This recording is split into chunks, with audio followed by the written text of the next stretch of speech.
Good afternoon, ladies and gentlemen. My name is Kacper Jarosz, Project Manager at ERRA Secretariat. We meet today during the second ERRA webinar on electrification challenges in sub-Saharan Africa to talk about mini-grids, their financing, development, and related policy and regulatory questions. Before we start, I would like to provide a quick introduction to ERRA or ERRA, our activities, and the housekeeping for today's broadcast. ERRA is an international association of national regulatory authorities. Our member base includes 48 organizations spanning across 5 different continents. We strive to facilitate knowledge and best practice sharing in the area of energy regulation. As you can see, our presence in Africa is strong. We directly cooperate with the regulatory agencies from Cameroon, Ghana, Mozambique, and Nigeria. And we also cooperate with the 2 regional associations from Africa, the Energy Regulators Association of East Africa, and also the ECOWAS Regional Electricity Regulatory Authority in West Africa. In terms of our public activities, except for serving our member base, we engage public audiences via various activities as presented in the slide. First of all, we organize trainings in either online, in-class, or hybrid setting. We have also been creating an online tariff database for many years now, which is a useful tool for both regulators as well as energy market participants. We also organize technical workshops, conferences, and free webinars such as this one.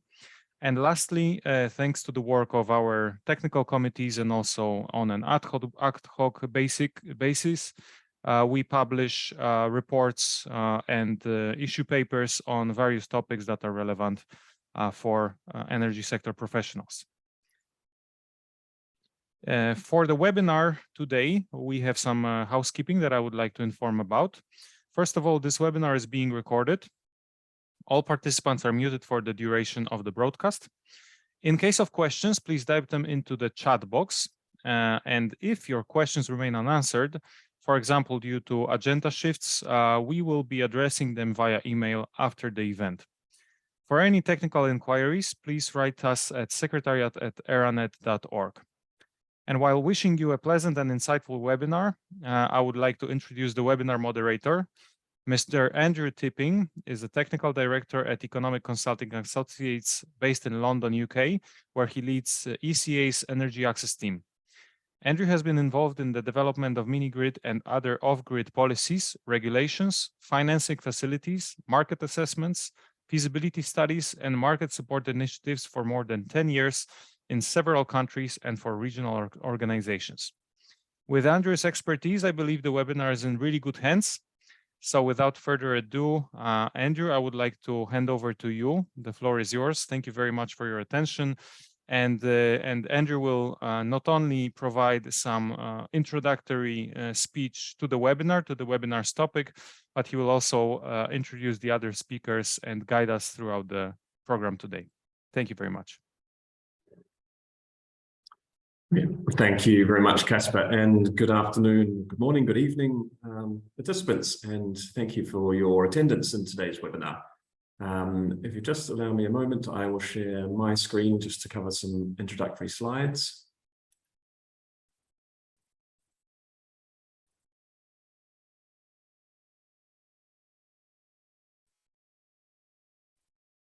Okay, those should be on the screen now for you. Yes, so Kacper, we can see. Great, thank you, Kacper. So Kacper's given me a nice introduction. I thought perhaps useful just to give a few additional bits of information on the background of the company I'm representing today, Economic Consulting Associates, known as ECA, that will give a bit more on the credentials of why we are hosting, ECA is hosting, and I in particular are hosting this webinar and moderating and chairing this webinar today. So ECA is a UK-based consultancy that operates largely with a global reach, specializing in infrastructure, economic advice to infrastructure services, utilities, investors, regulators worldwide, from our base in London, but offices in Athens and Bangkok, and presence also in New Zealand. A little bit about the services we offer. Across 4 cross-cutting service areas: economic regulation, decarbonisation, markets and commercial, and investment planning. I won't go through all the different bullets on the right-hand side. They just give a taste of some of the work we do. But I have intentionally highlighted in red some of the points that are relevant for today's webinar.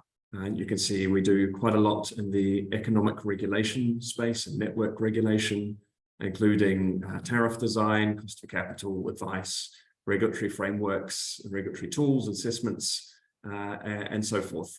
And this is, while today's topic is looking at mini-grids in the energy access space, probably most of ECA's work is for large utilities. And we've worked with regulators across developed and developing markets, including Ofgem, Ofwat in the UK, with our hosts, ERRA in Europe and the Middle East, and have been involved in price controls recently in Oman and Malaysia, as well as working on tariff studies with a number of African regulators. Just to show some of the other points we've highlighted on green electrification and mini-grids, and down at the bottom, least cost development plans, just showing that we understand the context of where mini-grids fit into the electrification story, alongside grid technologies, main grids, and solar home systems.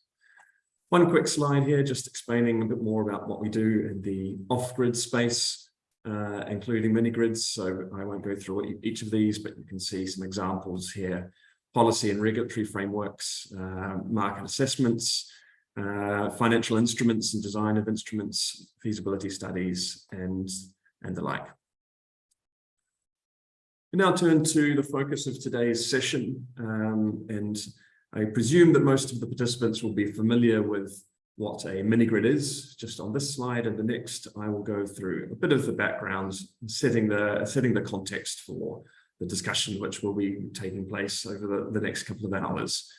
So firstly, just at least understanding what a mini-grid is. And I give my thanks to one of our participants, AMDA, the Minigrid Developers Association, from whom you'll hear in just a moment, for this diagram, setting out in a nice image on the left, in a nice pictorial form, what a mini-grid might look like. That it combines generation and then storage, a small distributed network, may involve smart meters, appliances, and other technologies such as mobile money. But these essentially are localized off-grid, and now increasingly some grid-tied generation, storage, and distribution facilities.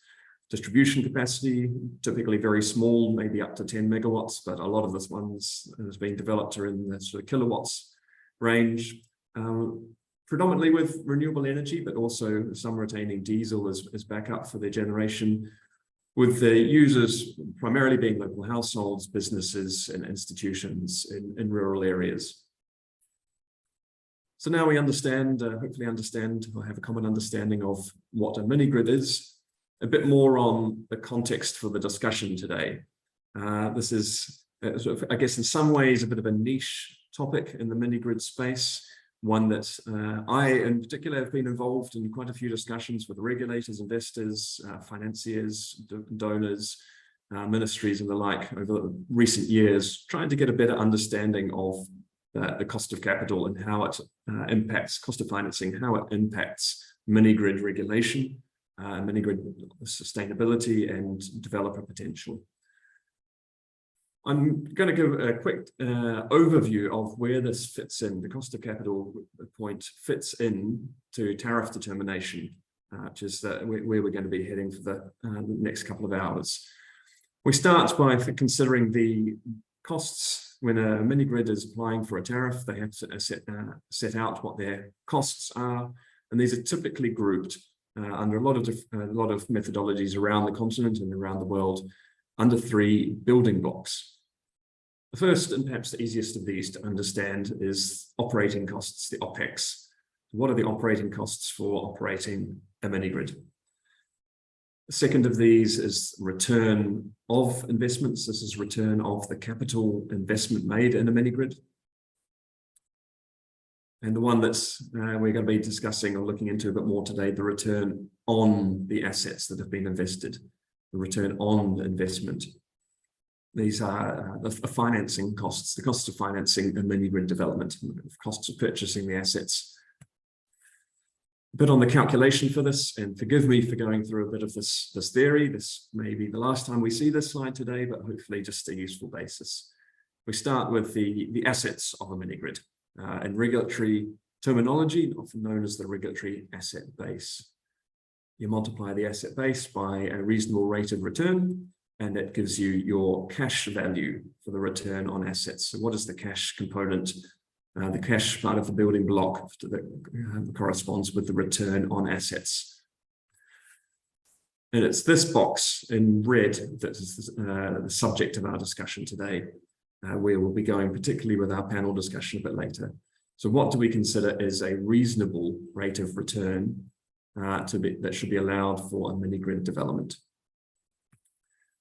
This last bit I just put up here is not meant to scare anybody, and it may look a bit like it's from a textbook, because I think it is from a textbook. It's just outlining the three components that we might be discussing today that comprise the rate of return. This terminology WACC is the weighted average cost of capital. So it's a weighting between a cost of debt and a cost of equity. Typically, we may see that in the course of the discussion that this may vary for mini-grids. Three components are the weighting, so that there's either the debt ratio or equity ratio, which is just the inverse of the debt ratio. So how much debt is there in a capital structure, or how much equity is there in a financing structure? And then the costs of each of those components, the cost of debt and the cost of equity. Cost of debt typically is your interest cost on the debt, cost of equity being the targeted return for investors. Just to perhaps issue a sense of relief to participants, we're not going to go in depth. I don't expect to go in depth on the theoretical underpinnings of any of these calculations. We're going to keep this at a practical and pragmatic level. So that's the theoretical, the background contextual understanding for today. A little bit about our agenda. We've got a really good lineup, exciting lineup of speakers and panelists. Going through each of the sessions. We'll begin with three different sessions with presenters and a chance to have some discussion and Q&A after the presentations. The first of these, which I'll be handing over in just a second, on an overview of the mini-grid market and what's going on in the market and where financing fits into this, with our two speakers, Tom George from AMDA and S.Bunnya from AFOR. They'll be able to introduce themselves. And for this session, we have a discussant from the Nigerian regulator, Mr. Dafe Akpeneye, who will be responding to the presentations that are presented by Tom and Samuel. Second presentation is from the development partner representative, Mr. Benjamin Curnier, who represents SEFA and the African Development Bank, looking at the ways of structuring finance for green mini-grids from the development finance perspective. Third presentation from a mini-grid developer from Winch Energy, Mr. Kanani. We'll be looking at the ways of, with particular focus of a case study of financing mini-grid development and looking at different mini-grid procurement approaches and how financing differs between those. And finally, we'll be having, after the three presentations, a panel discussion. We've got three panelists, fantastic panelists, Ms. Mukabanji Mutanuka from NG Powercorn in Zambia, Mr. James Wakaba, representing investors from Infraco Africa, based in Nairobi, and Ms. Ria Tabawa Wako from the ERRA, the regulator in Uganda. Each of these sessions will also have a chance for Q&A. And I just reiterate here, what Kacper said in the introduction, please, if you have questions, please feel free to submit them in the chat box. We'll try and keep an eye on those and find an appropriate moment to put those questions to each of our speakers and panelists at the appropriate moment.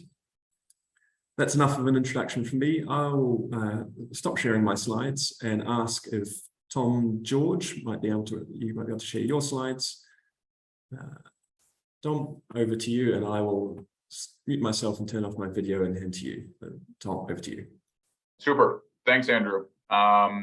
Really appreciate it. Fantastic introductory comments there, setting the stage for this conversation. And thanks, Kacper, as well, for your work and all the work of the rest of the ERRA team, the rest of the ECA team as well, Andrew, in organizing this webinar and obviously in the other work that all of you guys do.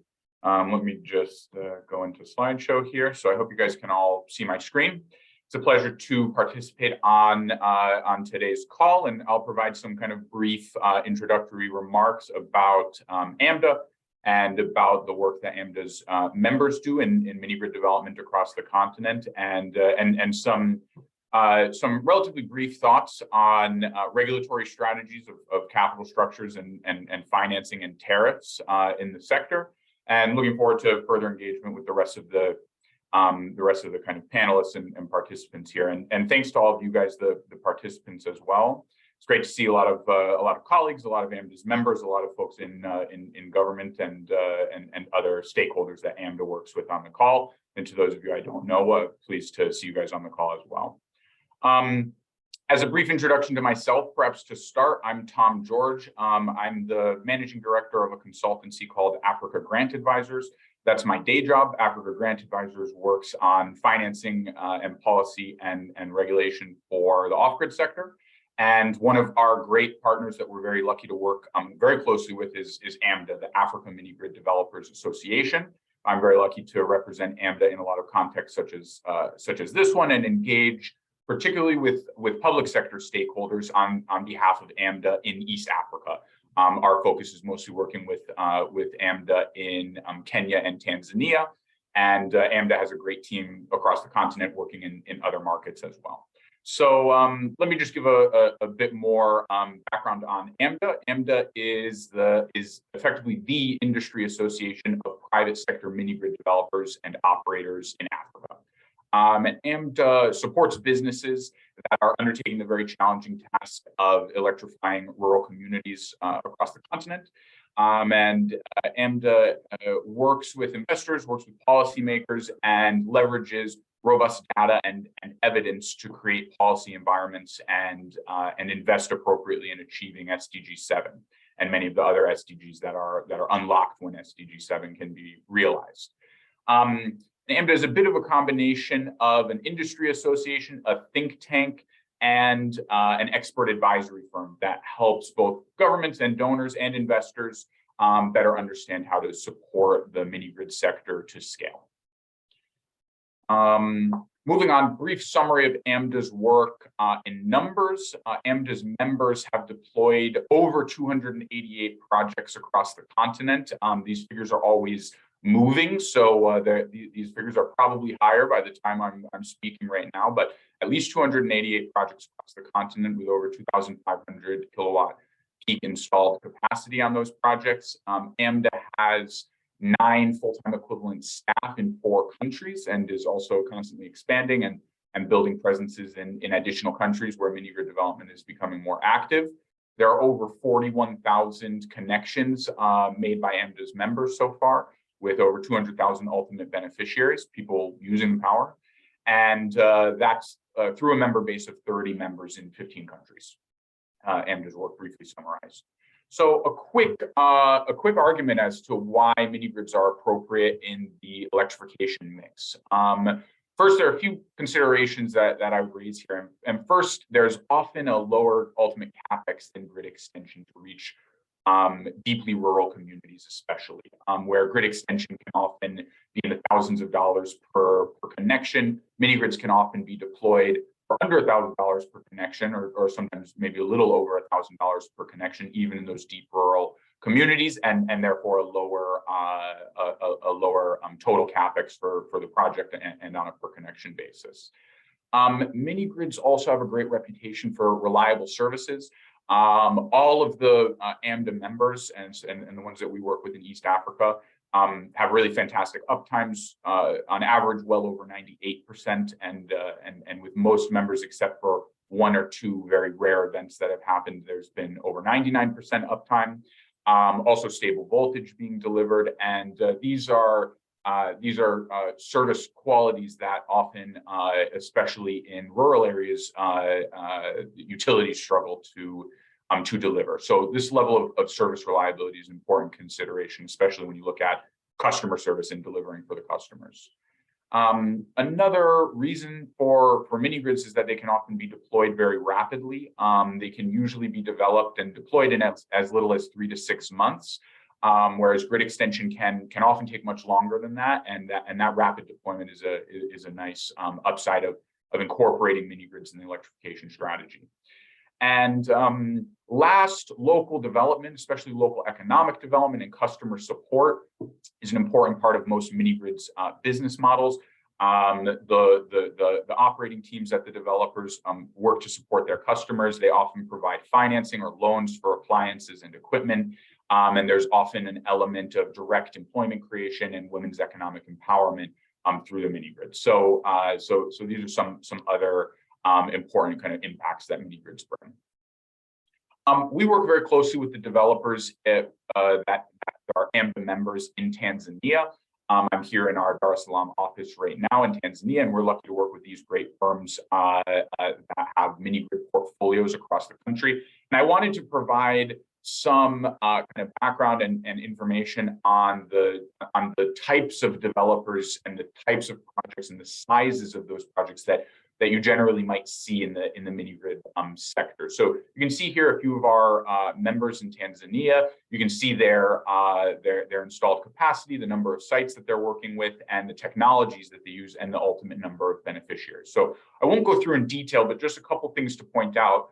First, you can see a few technologies highlighted here: solar PV and solar PV hybrid with batteries, sometimes diesel backup, is one of the most important technology mixes that's used in the sector. Biomass is also used by a few developers in our membership base, which is a great technology to deploy. Hydro is also used. There are a number of hydro developers in most of AMDA's operating countries, and that's also a fantastic technology that can be deployed for mini grids. You can get a sense from the leftmost column here of the scale of some of our members. So, generally, we're talking about, these are not utility scale projects. There are some of the hydro projects you'll see at a higher scale, closer to utility scale. But generally, you're talking about kilowatt scale projects and projects that are not huge, and therefore I think this is one of the important points that I'll draw as we go, which is about the capital structure for these projects and the ultimate type of financing that these projects have access to. They are small, they are distributed projects, and that influences the access that they have to capital. A bit more on that. So the cap structure for mini grids in general is it's limited by the availability of capital by the capital markets that are available to mini grids. And mini grids, it's still a relatively nascent sector, though growing very fast, especially in recent years. And because of the relatively early stage of some firms in the sector, and even the unique and kind of innovative and relatively new nature of the business model itself, there's still some hesitancy in the capital markets around financing mini grids. And I think this is an important consideration when we look at how to regulate and particularly how to regulate tariffs in the mini grid sector, because there are often assumptions, especially assumptions that are carried over from traditional project financing and utility scale project approaches. They're carried over into the mini grid sector, and that assume that there are certain kind of gearing achievements that the mini grid developers can also reach. And usually, I mean, you can see on this slide, I highlight that most developers, by number of developers, most developers in AMDA's membership network have zero debt on their balance sheets or on their SPV balance sheets. So there's really very limited debt in the market, and I think that's an important point when we look at cost of capital and how to look at tariffs. I will note that there are some developers that have done a great job, really developing strong projects and developing commercially bankable projects, and we're starting to see more, sometimes concessional debt, sometimes more commercial debt and project finance on the balance sheets, but it's still quite limited. It really is a limited part of the capital structure for most of our developers. What we do see a fair amount of is grants, and grants are often necessary for mini grids to thrive in a market. We often see that the mini grid markets on a country basis that thrive are those where there are funding programs, CapEx subsidy programs, RBF programs, some other type of concessional funding or grant program that can help a mini grid developer invest in their CapEx. So that's an important consideration as well if you're a regulator looking at how to assess Tariffs, of course, grants being part of the capital structure is a nice part of the financing structure that doesn't require a return. And then the balance of financing that we often see, maybe somewhere around 40%, is financed by equity. These are, this is equity that's coming from strategic investors, corporate investors, but also from some financial investors, particularly impact investors, though there are larger fund managers and more traditional investors that are financial players that are coming into this sector increasingly. A last point, this is my last slide, just on the potential for collaboration between the government and the private sector in any country. And this is what I actually have the privilege to work through AMDA on with our members in collaboration with AMDA's management team and members. And there's a huge potential for governments to bring mini-grids into their own electrification planning and for mini-grids to contribute to government electrification goals and help them achieve their targets faster and cheaper. And so this is a big part of what AMDA does. We do coordinate extensively with governments on their grid extension planning and also on regulatory strategies for how to make sure that the sector is operating transparently and operating responsibly. And we are, as AMDA, very committed to continuing to collaborate with governments. If you're a regulator or another public sector official, please don't hesitate to reach out to myself or colleagues within AMDA, because this is what we do. What we've done with success in a number of markets really helped mini-grids deploy rapidly, deploy affordably, and provide quality service to their customers towards achieving government electrification goals. I think that's my last slide. Thanks so much, Andrew and Kacper and the rest of the team and the participants for arranging this and attending today's webinar, and looking forward to the further conversations. Great, thanks so much, Tom, for that, for kicking us off with the developer's perspective, the wider developer's perspective of what's going on in the market. Samuel, are you there? Are you able to share your screen and your slides? We'll go to you next. Thank you, Andrew. I am starting to unmute and start my video. I don't know if you can all see me. I'm also going to start sharing my screen to share the presentation that we had prepared. Yes. I don't know if you can see it yet. I'm going to put it in the mode for the slideshow mode. Yes, the slideshow mode. Okay, just give it a moment. Okay, there we are. Yes, let's go. Okay, my name is S.Bunnya. I am the project coordinator with the African Forum for Utility Regulators, and we are pleased and happy to be presenting once again. We presented during the first webinar, and it's nice to present again at this webinar as well. So today our main talk is on the financing considerations to allow for recovery of financing costs. I'm not going to go into a lot of detail the same way that Tom has just presented from AMDA, and we do have work with AMDA.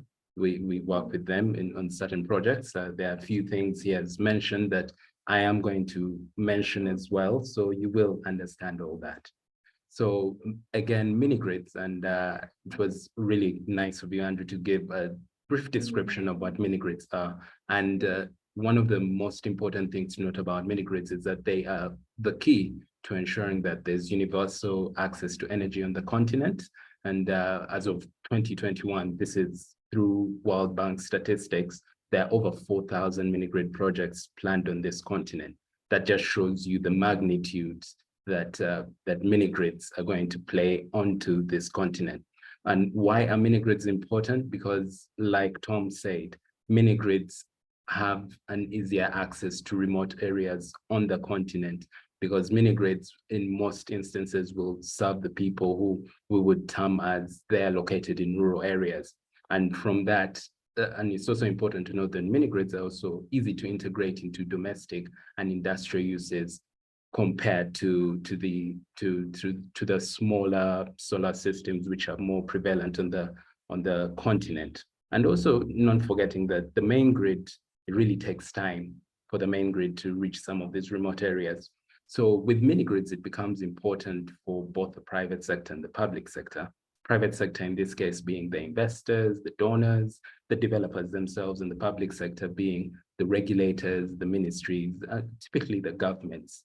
Both have a role to play, and because both of them can actually finance these mini-grid projects, but you will see on the public sector say where possible. The fact is mini-grid projects can be considered expensive. They're easy to deploy, but they are expensive. And for governments that have a lot to do, and not just something to do with mini-grids, it can become hard for them to really finance these mini-grids. The private sector then has the role of operating the mini-grid projects, and then the public sector has to plan for the electrification and then regulate the mini-grid sector in an equitable way. And you might be wondering why I'm saying they regulate this. This comes down to tariffs, because if mini-grids are there and a developer has set it up, he has to get something back. And the easiest way for him to get something back, the most obvious way, is through the tariffs. And that's why we're saying regulation is important. And like Tom mentioned earlier, this is, you could call it a relatively new area on the continent. So even the regulations, they are there, but they keep evolving, they keep changing, taking into consideration various developments on the continent, various developments in technology world over. So in terms of financing of mini-grids, there are three types of financing for mini-grids. There's grants and subsidies. We saw this from, I think it was Andrew, and these grants can be for feasibility studies, for CapEx, and small instances for OpEx, just to mention a few. And then there's equity, which is the most common most common source of financing. This can come in seed capital, expansion capital, or actually investment in operating assets for the mini-grids. Then we have debt, which is new on the continent. That's why you see from Tom's presentation, there's almost no one, or you could say there's no one who has debt on their balance sheet, but debt is something that can be introduced. And in our interactions with developers, they have been asking the regulators to start considering how they can get the debt providers on board to provide debt sources of finance to the developers. And the debt can come in form of loan refinancing facilities or actual commercial loans going to a bank. And then there's also the green credit lines. But now in terms of the sources of this finance, we know that grants and subsidies usually come from the governments, from development finance institutions, DFIs, trusts, foundations, philanthropists. Equity comes from angel investors, venture capitalists, trusts, foundations, private equity, and global utilities. And like I mentioned, debt, you go to a commercial bank, a family business, a DFI can lend you at a very good rate, and foundations as well. And now when you look at all those factors, those sources of finance, and we have interacted with developers from many countries during one of our projects. And these developers are in Tanzania, Uganda, Kenya, Sierra Leone, Benin, and Cameroon, to mention a few. The factors they consider before setting up a mini-grid in a country is the existence of a mini-grid regulatory framework. So it's important for countries to have a framework, a skeleton or something that can be referred to in terms of the regulation of the mini-grids that they'll be setting up there. There's also the electrification status, because it doesn't make sense to set up a mini-grid in a country that you could say is almost fully electrified. So, and also it's important for the governments to be looking at mini-grids as one of the drivers for their rural electrification policies. Then of course, there's the market size. And you can see that I've really highlighted this, the availability of funding support. I mentioned that mini-grids, they are important, but they can be considered quite expensive. So if there's funding support, it's quite easy for the developers to say, okay, we can come into this, this geographic jurisdiction and set up our mini-grid. But also the ease of doing business, the political environment. This is a key factor for many of the developers that we have interacted with, where things don't just go up in arms and change. So those are some of the factors that are considered by developers when entering into a country. And now, if you look, once we looked at these developers and the countries they have gone to, I did mention this Kenya, this TZ, Sierra Leone, Nigeria, Benin, Lesotho, Rwanda, etc., etc. The types of finance that is on the continent at the moment is equity, results-based financing, and you could say in certain instances, you could say a bit of debt, but the debt, like Tom mentioned, is really, really minimal. It's something that you could say it's still experimental. The banks are not comfortable, they are not confident enough to provide this sort of debt. But with all of this, something that I mentioned slightly earlier is that tariffs become important for developers in order for them to get back something. Because if we're going to have the private sector investing, putting up these mini grids, as a private sector person, they have to get something. And to get something in terms of finances, probably it doesn't have to be a profit, it doesn't have to be, at least to cover their expenses.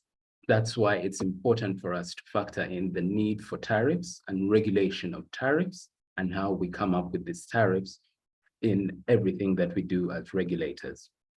And as a four, I would like to mention, and maybe it was mentioned earlier, we have been doing a project. We have worked with the developers, we have worked with the regulators, with some of the financiers, in our mainstreaming mini-grid tariff settlement tools and methodologies across African Regulators project, where we know that different countries have different methodologies and technologies. However, we wanted them to know that, okay, in order for tariffs to be set, and tariffs which are equitable, tariffs which can be easily be agreed upon by both the public and private sector in this instance, there needs to be what you would call a streamlined methodology, a streamlined technology. And that's why you see we reviewed the settlement methodologies in countries such as Nigeria, Kenya, Tanzania, Zambia, Mozambique, and Sierra Leone.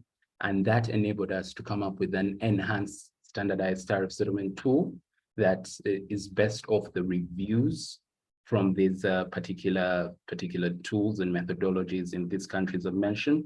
And this has been looked at by both developers, looked at by regulators, and it's moving into what we are calling the implementation phase, where it's actually going to be used by the regulators. We have a number of them who are going to use it. On top of that, this project, we are creating a platform of dialogue between the private sector and public sector. Many of you here might not know this, but as you need each other. The public sector and the private sector need one another in order to ensure that mini grids and the regulation of mini grids on the continent can be as smooth as possible. That's why you see we have stakeholder workshops, we have PSC meetings, we have meetings where we get regulators and ministries to sit together with the funders and discuss matters that concern the financing, matters that concern the tariffs, matters that concern the developers being able to get back at least something from what they have put into their mini-grid project.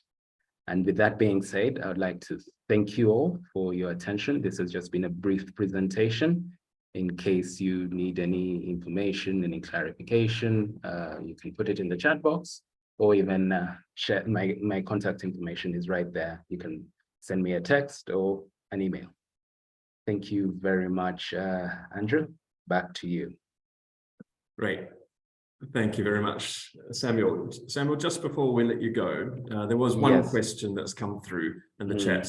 So do you have an idea of countries where we have mini-grid regulatory framework in place? Yes, countries like Nigeria, and Nigeria is one of the most advanced on the continent. They do have a framework in place. Sierra Leone, the same thing. Zambia also has one. And I know Zambia is, you could say, I think they have recently reviewed theirs, so it's more updated. And I know different countries such as Cameroon have one.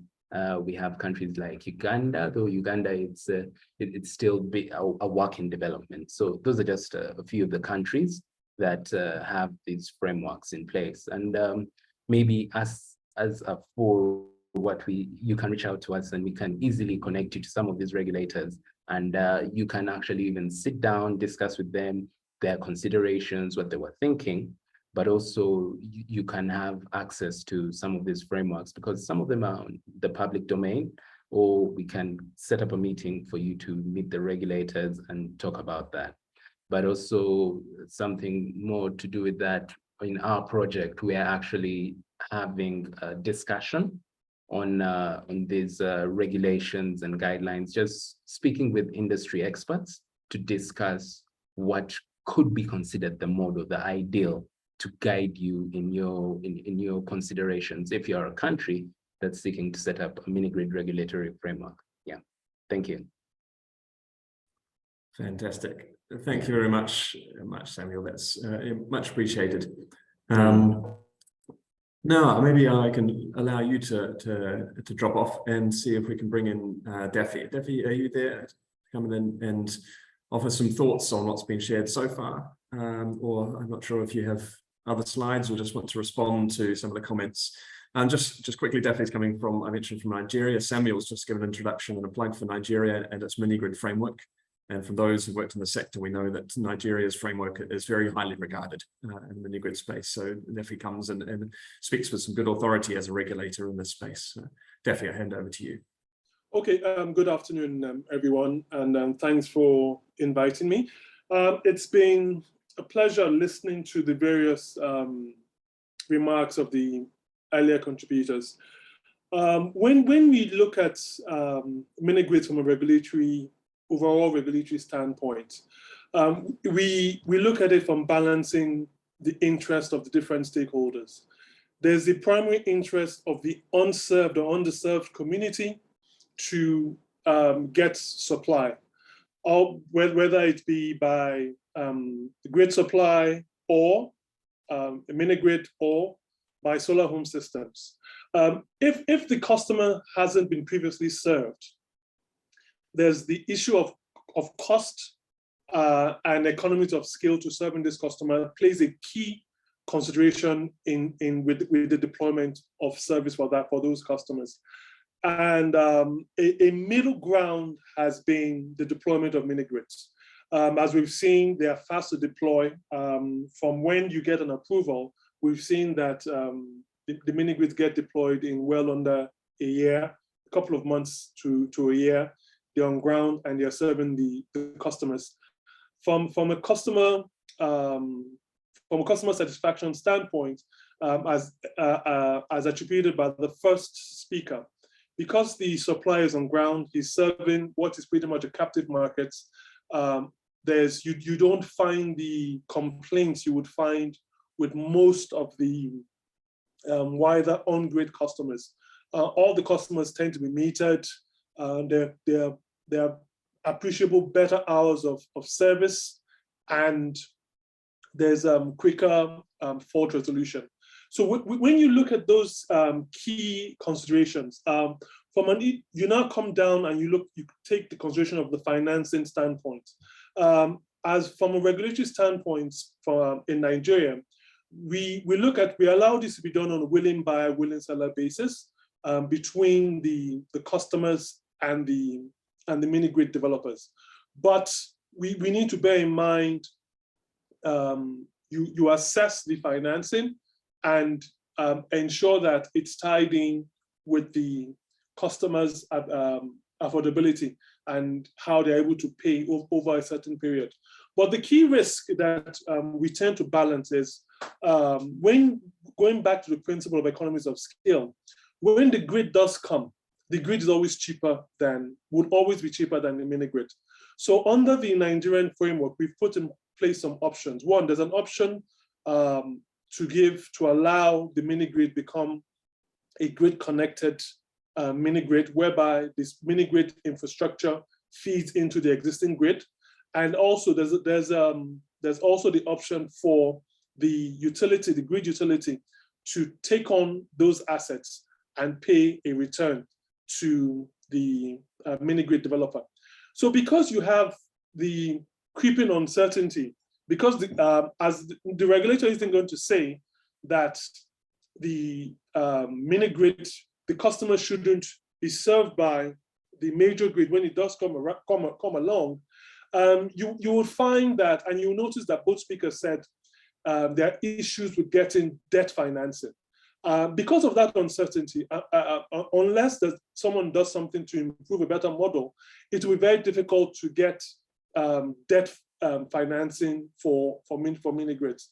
Because of that, the uncertainty that exists that one day with grid expansion, the grid will come along and those assets become the assets of the utility, or the utility pays a compensation to the mini-grid developer.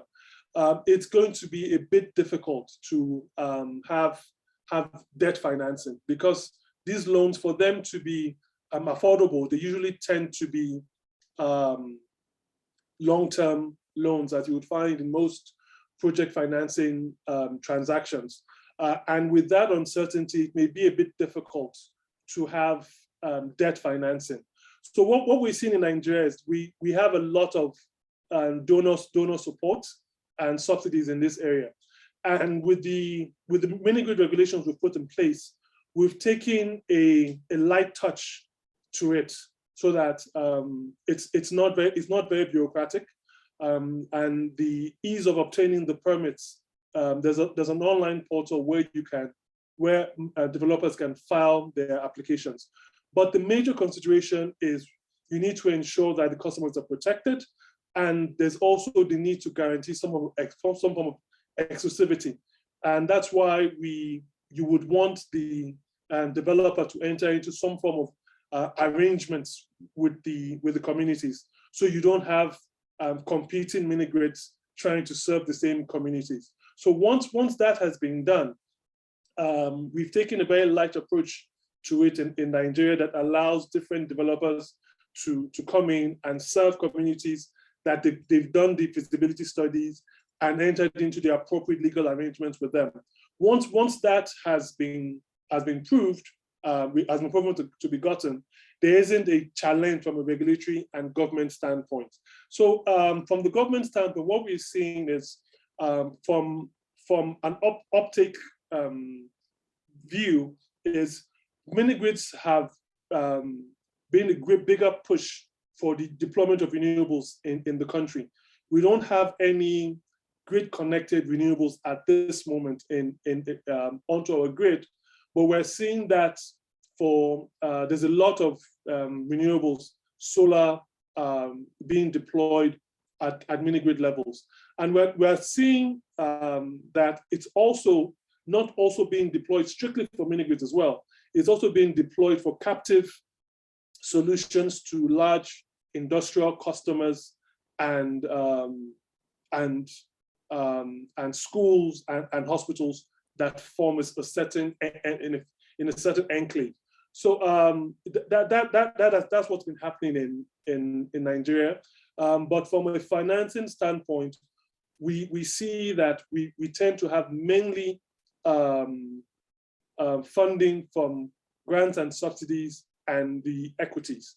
And even before we had the mini-grid regulations in place, many developers had come in, they'd seen that the market was large, they'd seen that there was an opportunity to engage the customers to get a return, and they went ahead of the curve and started making these investments. So that's what we're seeing from the Nigerian standpoint.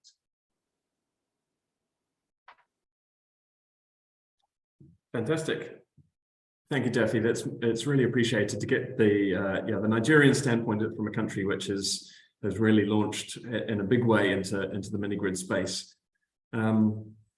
I think now we might, something you've mentioned there, and I think a couple of the other speakers so far have also mentioned about the role of donor funding, allows us to move into our next session. I don't think we've seen any other questions that have popped up so far. Thank you for, actually, I see some discussion in there. And thank you for those who are engaging and responding as well. It's really helpful to have that sort of discussion. Perhaps then, yeah, we might move into our next presentation. This one is on from Benjamin Curnier, who's going to be representing, I guess, in part representing the the donor perspective, or at least giving a donor perspective on the financing of mini-grids. Benjamin, are you there? And yes, your screen is starting to appear. Let me stop my video and mute myself and hand over to you. Good afternoon, colleagues. Hopefully you can hear and see me, and you can see my slides. Thank you, Andrew, for the introduction. Thank you to ERRA for inviting me on this panel. Thank you to my colleagues who preceded me for giving, I think, some very insightful presentations, and thank you to all for your attendance and being willing to listen to these brief thoughts that I'm about to share. So, just for the sake of introduction, my name is Benjamin Curnier. I am the Principal Minigrid Officer for CIFA. We'll go into CIFA and what CIFA is in just a moment in an opening slide. And I have been in post now for about a year, having had a career very much focused on sustainability to date. Let's just launch in. So I think it's important just to explain maybe what CIFA is in the context of today's presentation. So CIFA, the Sustainable Energy Fund for Africa, is a multi-donor fund within the African Development Bank. It's today funded to the tune of something like $400 million in commitment. And our raison d'etre is to mobilize concessional resources in order to catalyze the involvement of the private sector into renewable energy business models or renewable energy installations. So we have kind of three areas of focus. Those are, as you can see listed down on the left there, green baseload, which is really utility scale investments. We have green mini grids, which is the portfolio for which I'm responsible, and then we have a third portfolio in energy efficiency. Traditionally, CIFA provided technical assistance. So if you've heard of CIFA, that's because it's been around for about 10 years, but under CIFA 1.0, it was exclusively technical assistance. So it was grants to support the development of policy and regulation, project identification and project preparation there, and capacity development. About 18 months ago, CIFA was converted into this special fund arrangement, which means for the first time we're now mobilizing actually concessional investments into projects. So we can now invest grants, we can now invest kind of these results-based financing instruments, risk mitigation instruments, concessional debt, and even on occasion equity type investments into projects themselves. And that's obviously pertinent for the purposes of this conversation, because we are now looking to mobilize funds into green mini-grid projects. And really kind of play the role of that concessional grant provider that the colleagues were talking about a little bit earlier on. So how are we trying to mobilize funds into the market? And I'm going to kind of open it up by saying it is jolly difficult. We are not, we're struggling. I think a lot of donors are also struggling. We're struggling to really kind of disperse these funds into markets, and I think we'll explore why through the subsequent slides. But we certainly haven't quite cracked it yet. What are we trying to do? So we kind of look at the market kind of through, I suppose, two different lenses. The first is that we're trying to structure finance into what we call country level programs. So that's structuring donor or concessional grants at a country level. So really kind of creating these country level programs, I should say, has kind of two elements. The first is we're trying to provide this technical assistance to support countries to develop their enabling environments for private sector green mini-grids. And that we're doing predominantly through a program called the Africa Minigrid Acceleration Program, AMAP, which, as you can see there, is a $7 million TA program. But really what we're doing is we're providing a range of TA support projects to ministries of energy and regulators and rural electrification agencies as our primary beneficiaries to structure mini-grid markets. So that means developing that regulatory environment, identifying mini-grid sites, conducting the pre-feasibility and sometimes feasibility work to develop the information that's necessary, and then structuring procurement programs. Then we're trying to mobilize concessional investment. So that's really providing that those concessional monies required to make the projects commercially viable. And for the most part, that is a vanilla grant. And we can try and structure that according to results-based financing, but to date it has habitually been kind of just grants in the percentage of capex. We are increasingly looking to offer other types of products as well, and we've obviously mentioned the absence of concessional debt, and that is something that we're also trying to offer alongside. And actually a nice example is our project in Ethiopia, which is a pilot program of 9 mini-grids, where we, SIFA, are actually providing concessional debt alongside GAP of the Global Alliance for Energy, People and Planet, I think is what GAP stands for, and who are providing the grant.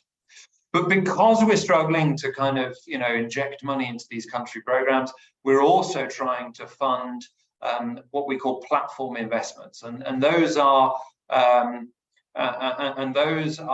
kind of other, if you like, funders of portfolios of mini-grids. And I can cite examples such as cross-boundary energy access, the REP platform, which is run by Camco Clean Energy, as being these kind of funds which fund developers. We ourselves don't fund individual green mini-grid developers. Our team is too small, and our processing would take too long. The transaction costs are too high. So I think kind of, let me just kind of maybe take some time to explore why it is we're struggling to get projects off the ground. I think, the point is that the private sector-led mini-grids are still very nascent. I think based on AMDA numbers, there are estimates that I think there are 78,000 mini-grid connections in Africa, but we need to put that into a context of an estimated market size of as much as 81 million connections in sub-Saharan Africa. So the point being that we are still at very early stages of the addressable market and where we need to get to. And I think the big challenge here is that there's simply not enough of a pipeline of projects for us to invest in.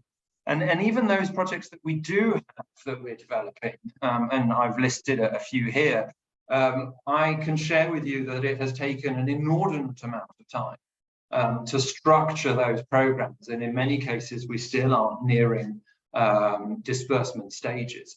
So kind of really what's going on? I think the barriers to green mini-grids are relatively well known. I think I've certainly sat through a number of webinars where they're kind of discussed at nauseum. I think they can be categorized into two, or I think about them in two buckets. The first is that often there is kind of an unclear regulatory environment, and I think that's very obviously pertinent for today's discussion. But there isn't necessarily clarity around approaches for licensing arrangements. There isn't clarity around tariff structuring, what technical standards need to be put in place, what performance standards, what provisions for arrival of the grid, what happens when the grid arrives. And then, of course, on the other side of things, there is that lack of commercial viability. And I think in both cases, those can actually be traced back to, I think, a clear government strategy. In each of these programs that we're working on that I've shared here, in Burkina Faso, DRC, DREAM is in Ethiopia and Togo, I think we're still seeing a skepticism of private sector participation. And I think that stems from a historical belief that, well, not a belief, but a position that energy is a public benefit, and that there are in many circumstances, political ramifications from actually introducing kind of differences in tariffs. So there is, I think, a real concern around the role of private sector participation. And I think that unfortunately means that we are missing out on the opportunity to mobilize that private capital, but also to take advantage of some of the technological and business model innovations which the private sector are trying to bring in order to make projects that much more performing. So we're talking about things like smart meters or indeed kind of remote monitoring for performance of sites, which are very much kind of part of private sector mini-grids today. And we also need to be aware that there is obviously a desire to try and keep tariffs affordable for local populations, because historically tariffs have been subsidized or extremely low. There is genuinely a fear of allowing differentiated tariffs, particularly in the rural environments, because that has political ramifications, understandably. And also, obviously, there are genuine concerns around local abilities to pay.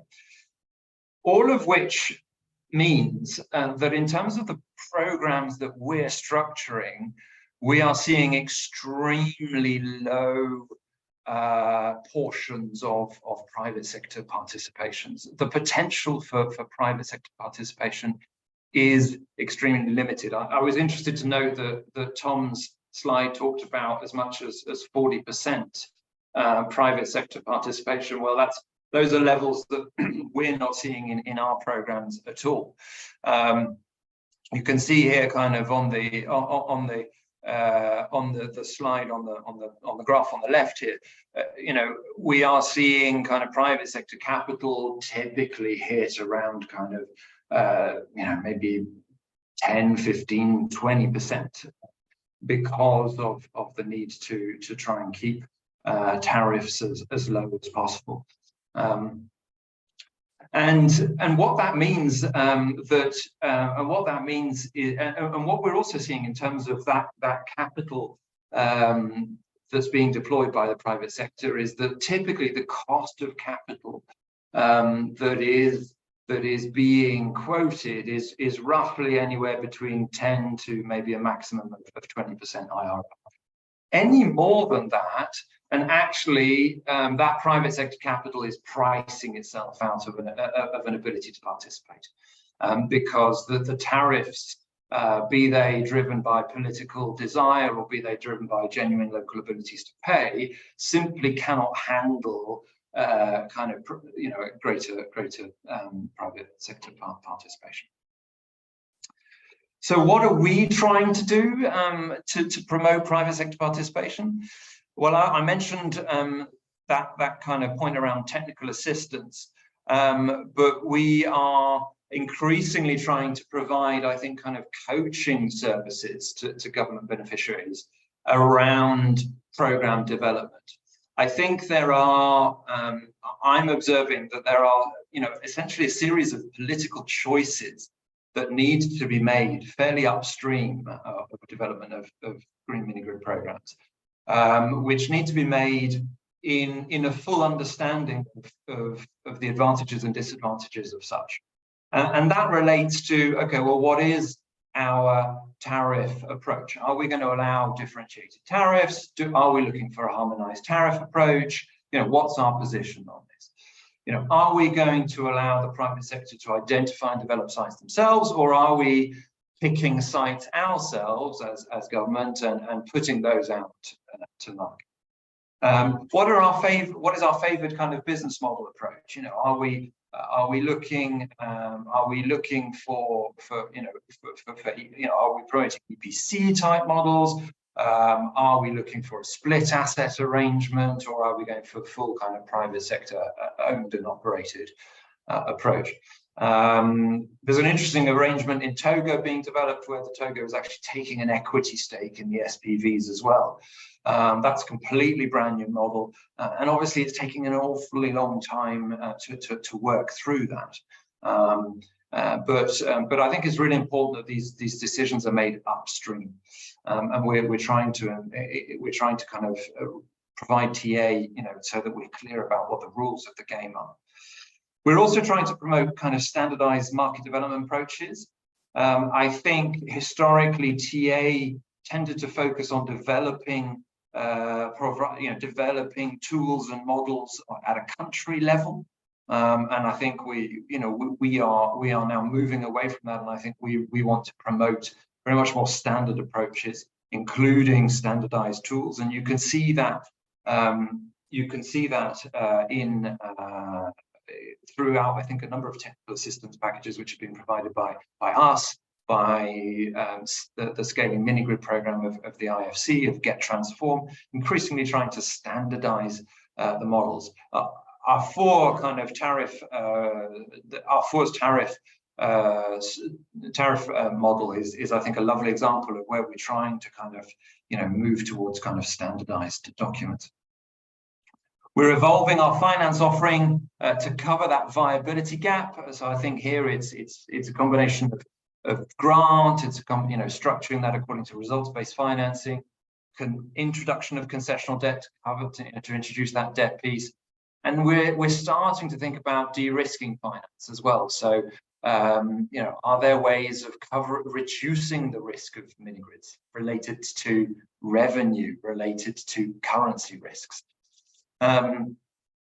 So I think our view is that we really want to kind of get the private sector in, almost no matter how small their participation. I think we are realistic about the fact that in many circumstances, 20% might be as good as it gets. In Mauritania, our program there is that, we are going to get probably 10% of private sector participation. And that's as good as it's going to get. But actually, that's a first step. And that's really important. So I think we're keen to de-risk, even if that 10% is today, feels quite small. Okay, noting time, probably just going to move on. Just one more slide before we maybe move to some questions. So, Andrew was asking me to kind of maybe offer some thoughts about, recommendations for regulators. And I think, just 3 or 4 here. First of all, don't redraft regulatory tools and models from scratch. I've heard in the TA that we provide, often I've heard, from country counterparts, oh, but our country is unique and has unique challenges. We accept that, but that doesn't leverage an awful lot of learning that's been done to date. And we should be steering away from redrafting of concession contracts, for example, because I think a lot of learning has been done to develop concession contracts that are today bankable for private sector equity, for concessional financiers. So we should be leveraging those as much as possible. The tariff settlement tool by R4 is a lovely case in point. We shouldn't be worrying today about the private cost of capital. Frankly, we're not at that stage, if you like, where that's having a material impact, I think, on the viability of the projects. Regulators, I think, should be encouraged to very much learn or to use the first projects, within a geography to learn about costs.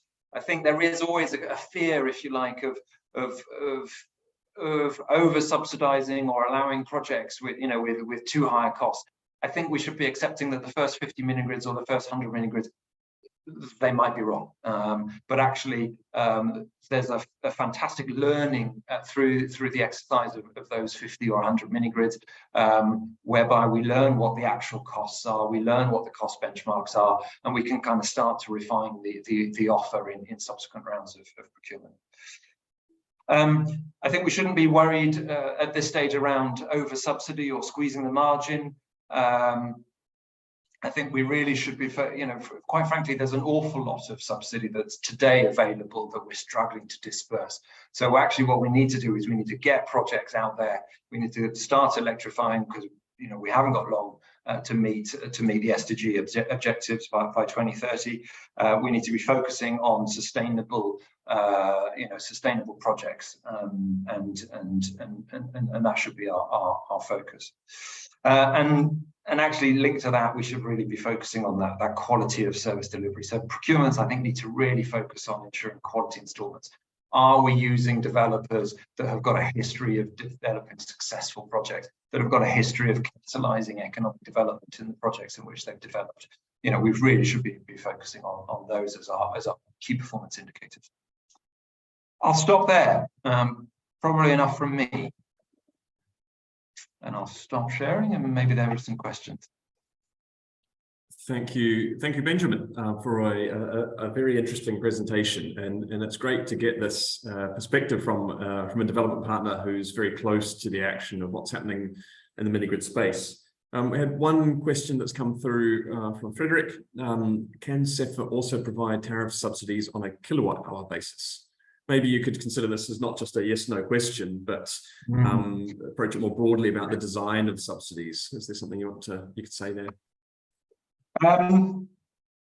Yeah. So in theory, I think the beauty of SEFA is that as a concessional provider, we have monies that we can structure, according to need.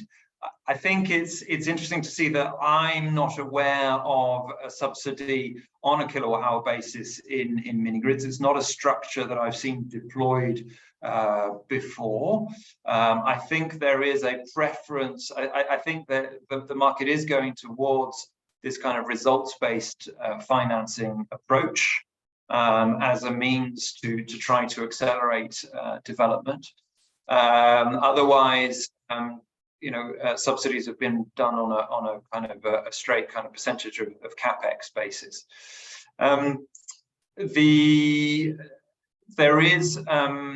There have been discussions about providing subsidies on an OPEX basis as well, but that becomes much more difficult to administer from a development finance partner, because one has to be involved then kind of subsequently through the operational phase of the project, as opposed to kind of processing a single transaction kind of upfront, if you like. So yeah, I mean, I think we'd probably need to discuss a little bit more kind of how the kilowatt-hour subsidy would work. In many respects, it's kind of similar to a straight percentage capital subsidy, but theoretically, yes. In practice, I haven't seen it done. Great, thank you. Yeah, it's an interesting question and a wide topic of how you design a subsidy that's effective, and I think that you're touching there on finding a balance between what's workable to administer as a subsidy and what's going to provide the most benefit to the operator and then ultimately to customers. And those aren't necessarily the same thing. It's tension between the two. Yeah. Another question then, perhaps one from me, just the extent to which and the points you've been making, you are engaging already with regulators. You mentioned Afor that you've been talking to, and we had a presentation earlier from Samuel, and discussing some of these points with the regulators already, and testing them out and getting the regulators' response, or hearing the regulators' needs and the way you can respond to those. Yes, it's fair to say we are having those conversations.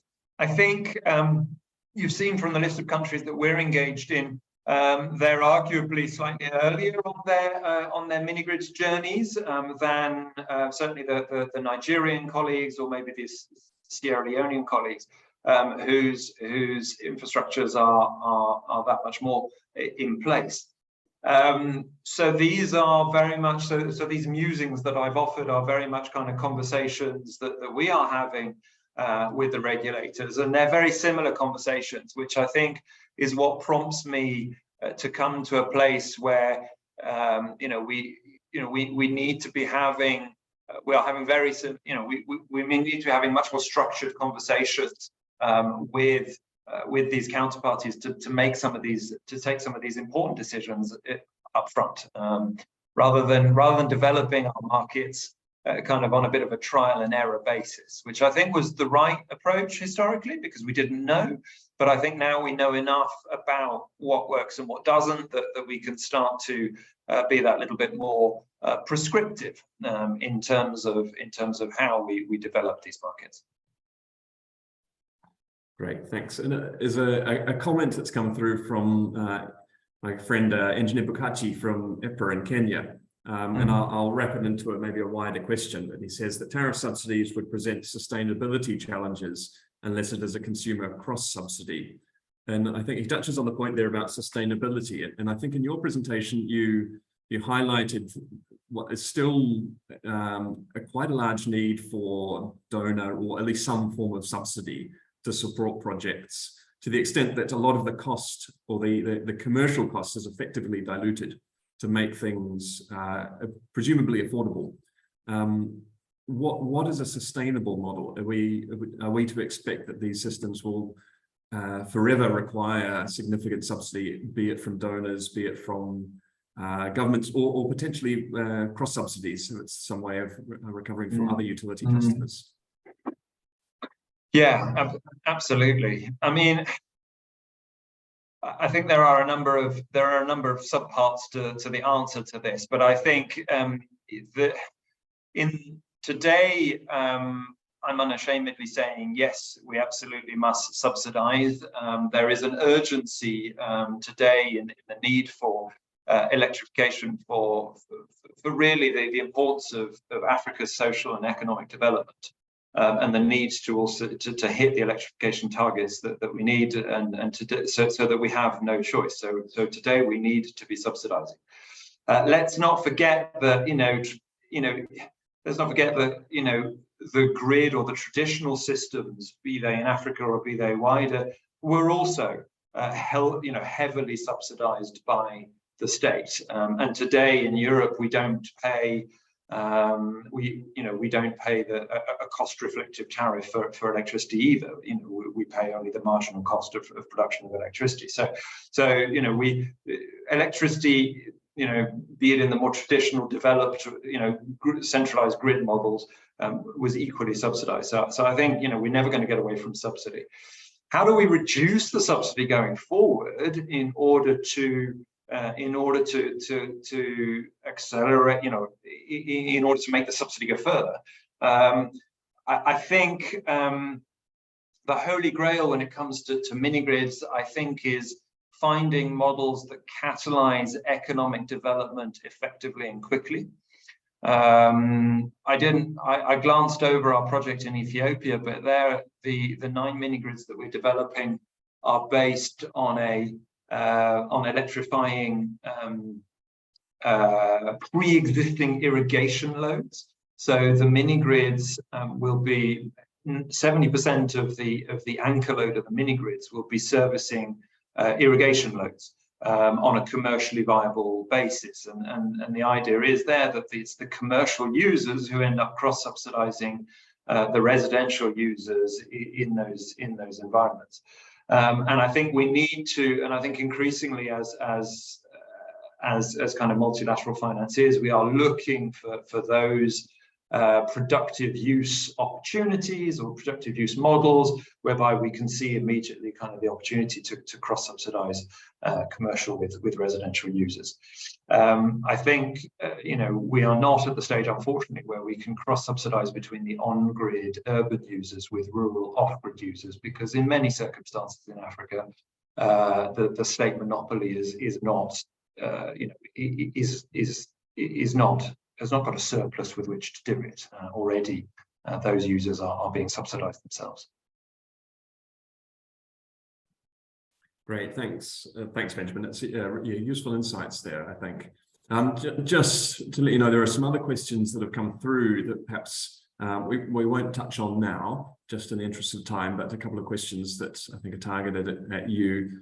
And just want to say as well, thank you all those who are submitting questions. I'm keeping track of them on the screen as we go along. I'll try and include them in the discussion where I can, but they are all being taken note of, particularly when they relate to today's discussion.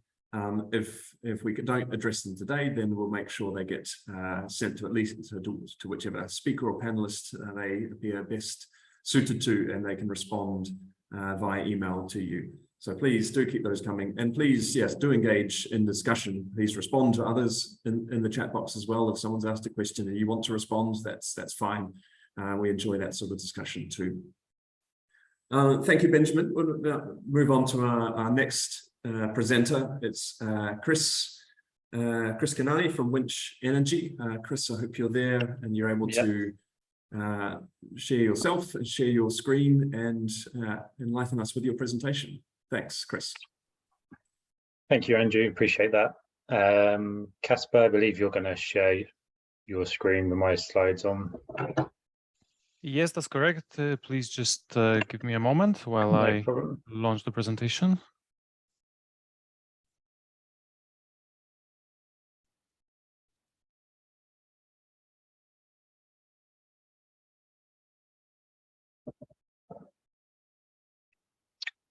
So I can do an intro while you're opening the slides. So yeah, my name's Chris Kanani. I'm the VP of Business Development at Winch Energy. So Winch Energy is a solar mini-grid developer, and I handle all of our business development activities. We've been active since 2016, I believe. And then so in today's talk, I'll be talking about a particular case study that we did for financing a portfolio of mini-grid projects. I'll also be touching on the regulation and benchmarking of costs as well. So if you go to the next slide, please. Yeah, just a little bit about Winch Energy. So as you can see there, well, I've already said we're an off-grid developer, and our shareholders are Total, Winch Partners, Itochu Corporation, and Aljahaz. You can see in the image there some of our mini-grid projects, but we've installed in Mauritania, Togo, Angola, Benin, Uganda, and also Sierra Leone. But the large majority of our projects are in Uganda and Sierra Leone, and that's what I'm going to be talking to you about today. So if we just go to the next slide, please. So firstly, I wanted to talk a little bit about how mini-grids have been typically financed. So I would say the mini-grid market has been mostly active in the last 10 years or so. I mean, obviously there's mini-grid projects that are much older than that, especially outside of Africa. But as we talk about it today, I think the last 10 years is where we've really seen a lot more of the development. And 10 years ago, it was all mostly early stage pilot projects. So these were typically single projects that were financed by researchers or developers on balance sheet, essentially. And then subsequently, mini-grids began to be funded in portfolios rather than single sites. The reason is mainly due to ticket size. Like the larger the project, the more efficient it's going to be. And if you're going to attract financing, the easier it will be. So today, that's the way the mini-grids are still funded. They're funded on portfolios, but they're funded via equity mainly. It's quite hard to get debt into projects at this stage. There's a few reasons for that. Like one is ticket size.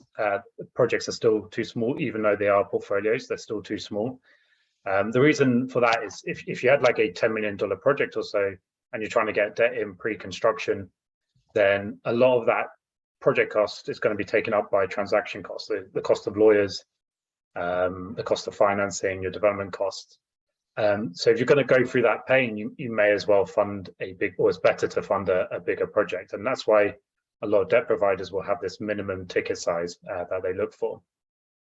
But also, if you are going to get debt into a project, they would expect it to be bulletproof before they agree to give you that debt. So they'll identify all these risks like demand risk, currency risk, inflation risk, construction risk, all these different risks, and they'll want you to have mitigated each of those risks before they would consider dispersing some debt. So I'd say today mostly developers will get portfolios and fund on equity. And then progressing forward, sometimes mini-grid projects will then be refinanced after they're built. And then sometimes they can get debt in at that stage, or they can sell the project to another developer or another owner. But the reason that that's done then is that it takes away a lot of the construction risk. So another reason why debt providers don't want to come into mini-grid projects too early is because of the risk associated with construction. And the way they mitigate those risks is through a really strong EPC contract that sets out all like liabilities, performance bonds, all the stuff that debt providers would look for. But if you get the debt in after construction, then you don't need to discuss all those risks because the project's already been built. And also with demand risk, it's less of an issue post-construction because you're already operational. So when the debt providers come to you and say, well, what are you predicting you're going to sell in kilowatt hours? Because remember, there's no PPA here. It's easier to give them the data from even 3 or 4 months of operational data and say, well, this is what we're at now, rather than pre-construction where you're relying on surveys, which is more difficult to justify, let's say. And then the last point on that graph that I've done is just to show the ambition, which is the ambition is to get debt in pre-construction, probably 50% gearing. So 50% debt, 50% equity, and more following project finance principles, which is something that Winch Energy tried to do. And that's what I'm going to sort of talk a little bit about on these next slides in the case study. So if you don't mind going on to the next slide for me. So this is our case study. So the picture you see is one of our mini grids that we installed a couple of months ago in Sierra Leone. The case study is one single project, but it's across 2 countries. There's 49 locations, so 49 different mini grids. We connected 6,400 people.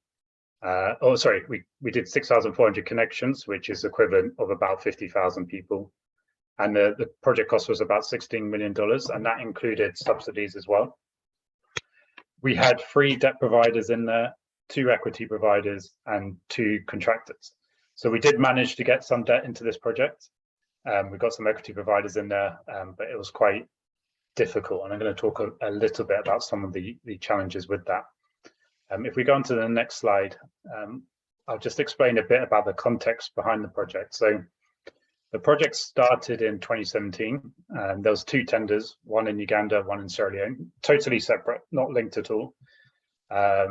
One of these tenders was organized by United Nations with funding via DFID, which is now SCDO, so UK aid, basically. That was in Sierra Leone.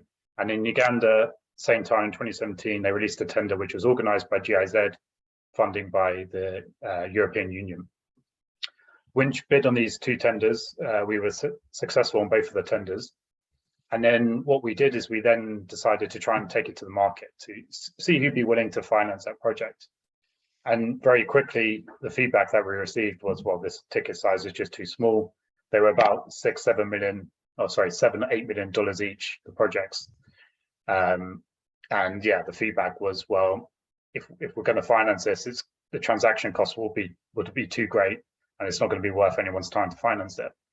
So what we did, which I think a lot of other mini-grid developers are doing these days as well, is we went for a holding company approach, portfolio mini-grids.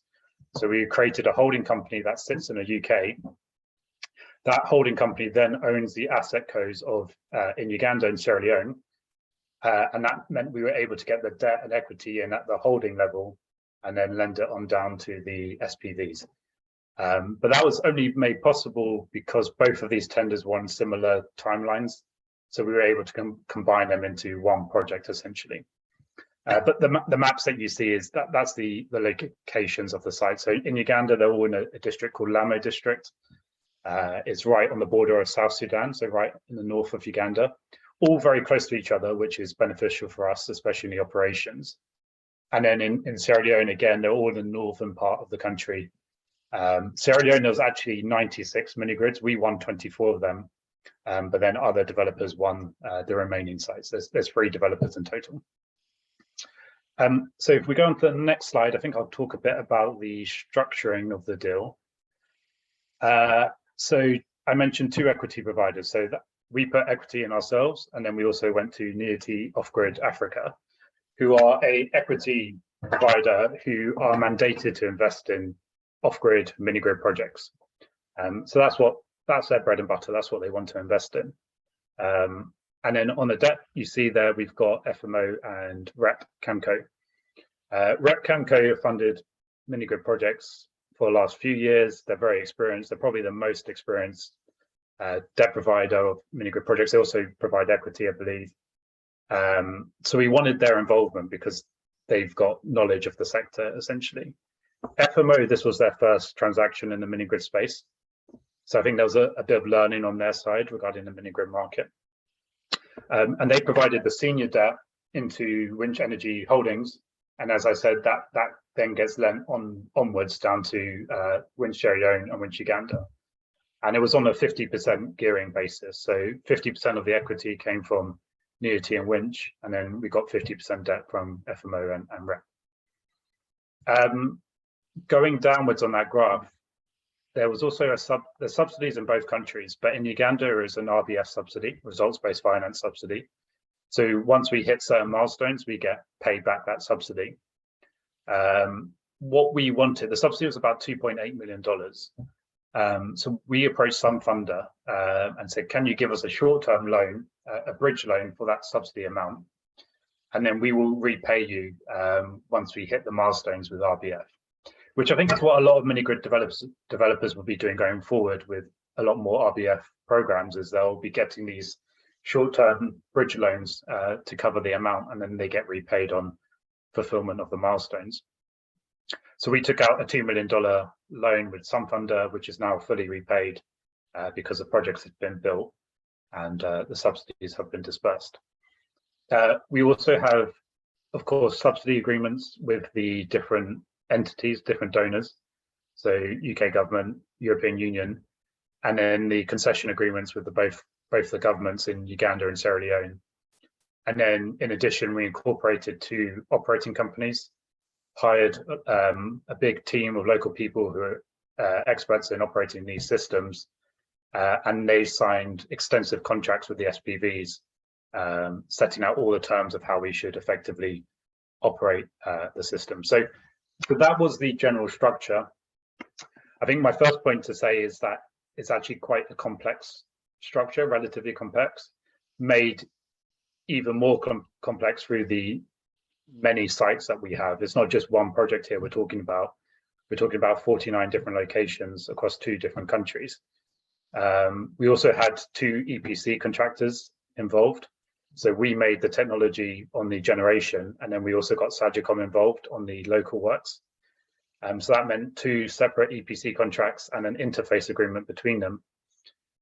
So it was just an overly complicated system, I would say. And the plan was to get debt in pre-construction, as I mentioned, but in the end, the debt came in during construction. So we didn't quite manage to get it before we started. But thanks to Unity, we were able to fund on an equity first basis to begin with. If we go to the next slide, yeah. So on this slide, I wanted to convey some of the other problems we have with stakeholder expectation. So I tried to simplify this. So if you imagine there's 3 key stakeholders, there's many more stakeholders, but let's consider 3 of the key ones, which is donors who provide the subsidy, investors who provide the funding for the private sector, private developers to build the project. And then you've got customers and governments. And I know they're different stakeholders, but I've grouped them in the same stakeholder just for the purpose of that. Both customers and governments want low tariffs. Donors want low subsidies. So donors want to impact as many people as possible, but they want to put as minimal subsidy in as possible because they want their money to go as far as possible. And investors want high return rates. So low tariffs, low subsidies, but high return rates. The problem we have is those three things aren't necessarily well balanced or compatible with each other. It may be possible to have 2 of those things. So you might be able to get a project with a low tariff and low amount of subsidies, but in all likelihood, it might mean that your IRR is quite high. Equally, if your IRR is quite low, but equally, if your IRR is where it needs to be and your subsidy is quite low, it might mean that the tariff is the bit that has to be compensated and your tariff is high. And in my experience, donors tend to want to put in 50% of the project cost. This seems to be their max for the subsidy. So they don't tend to like to go above that 50% mark. Governments tend to want tariffs below 40 cents per kilowatt hour. And then investors tend to want on the equity side, they want return rates up to 15%.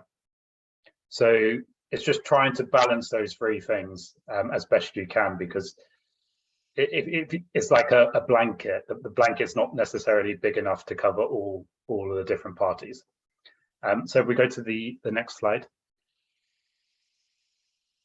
So what I tried to do with this slide is I took that concept from the previous slide and I tried to see what that looked like in actual numbers.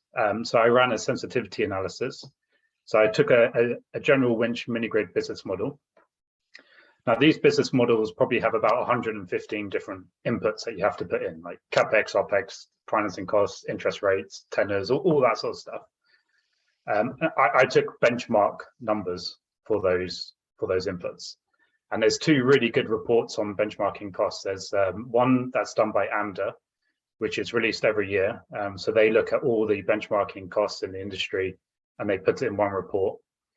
And then there was also the World Bank, who released a report in September called, I think it was called Minigrids for 500 million people. And that has really good benchmarking costs in there. So there are sources we can go to for these benchmarking costs and inputs. But my point being is I use these benchmarking costs on this model, and I just wanted to test the outputs of three variables: tariff, subsidy, and return rate. So on that top side of the chart, you can see the tariff, and that's from 0.19 cents or dollars per kilowatt hour up to 61 cents per kilowatt hour. And then on the y-axis, on the left-hand side, you see the subsidy as a percentage of the project cost. So I've done that from 0% right through to 90%. The numbers that you see in the middle are the IRR, the return rate. Now, remember what I said, that donors or governments typically want tariffs less than 40 cents. Donors typically want subsidies around the 50% mark, and investors typically want return rates around 15%. So I think you can see in that graph where I've circled the number that says 15.4.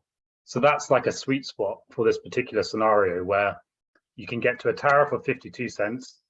You've got your 15% IRR, and the subsidy doesn't have to be more than 50%. The problem is if the government, let's say, turn around and say, well, actually, we want 30-cent tariff. You go on the graph and you look across to the 30-cent bit, so just go to the 0.281. And then you can see that at a 50% subsidy, your IRR is down at 3.5%, which wouldn't be acceptable. So to get it to where the investors would need it, you'll be talking about a sort of 80% project subsidy. So you can see how these three variables really impact on each other. And most of our work that we do as developers is balancing that. So it's talking to donors, trying to get them to give us as much subsidy as possible, talking to governments, trying to get them to let us charge a realistic tariff, and then also talking to investors to see if their expectation on return rate can be reduced, so we get a project that works for everybody. If we go on to the next slide. So on this slide, I wanted to talk a bit more about on the regulation side, because we've had to work with the regulators in both Uganda and Sierra Leone, and they're slightly different, and I wanted to talk to you about those differences. We've got two licenses in Uganda, one for a project on an island in Lake Victoria, and one for the project I mentioned in this presentation. And then we've got one license as well in Sierra Leone, again, for the project that I'm talking about today.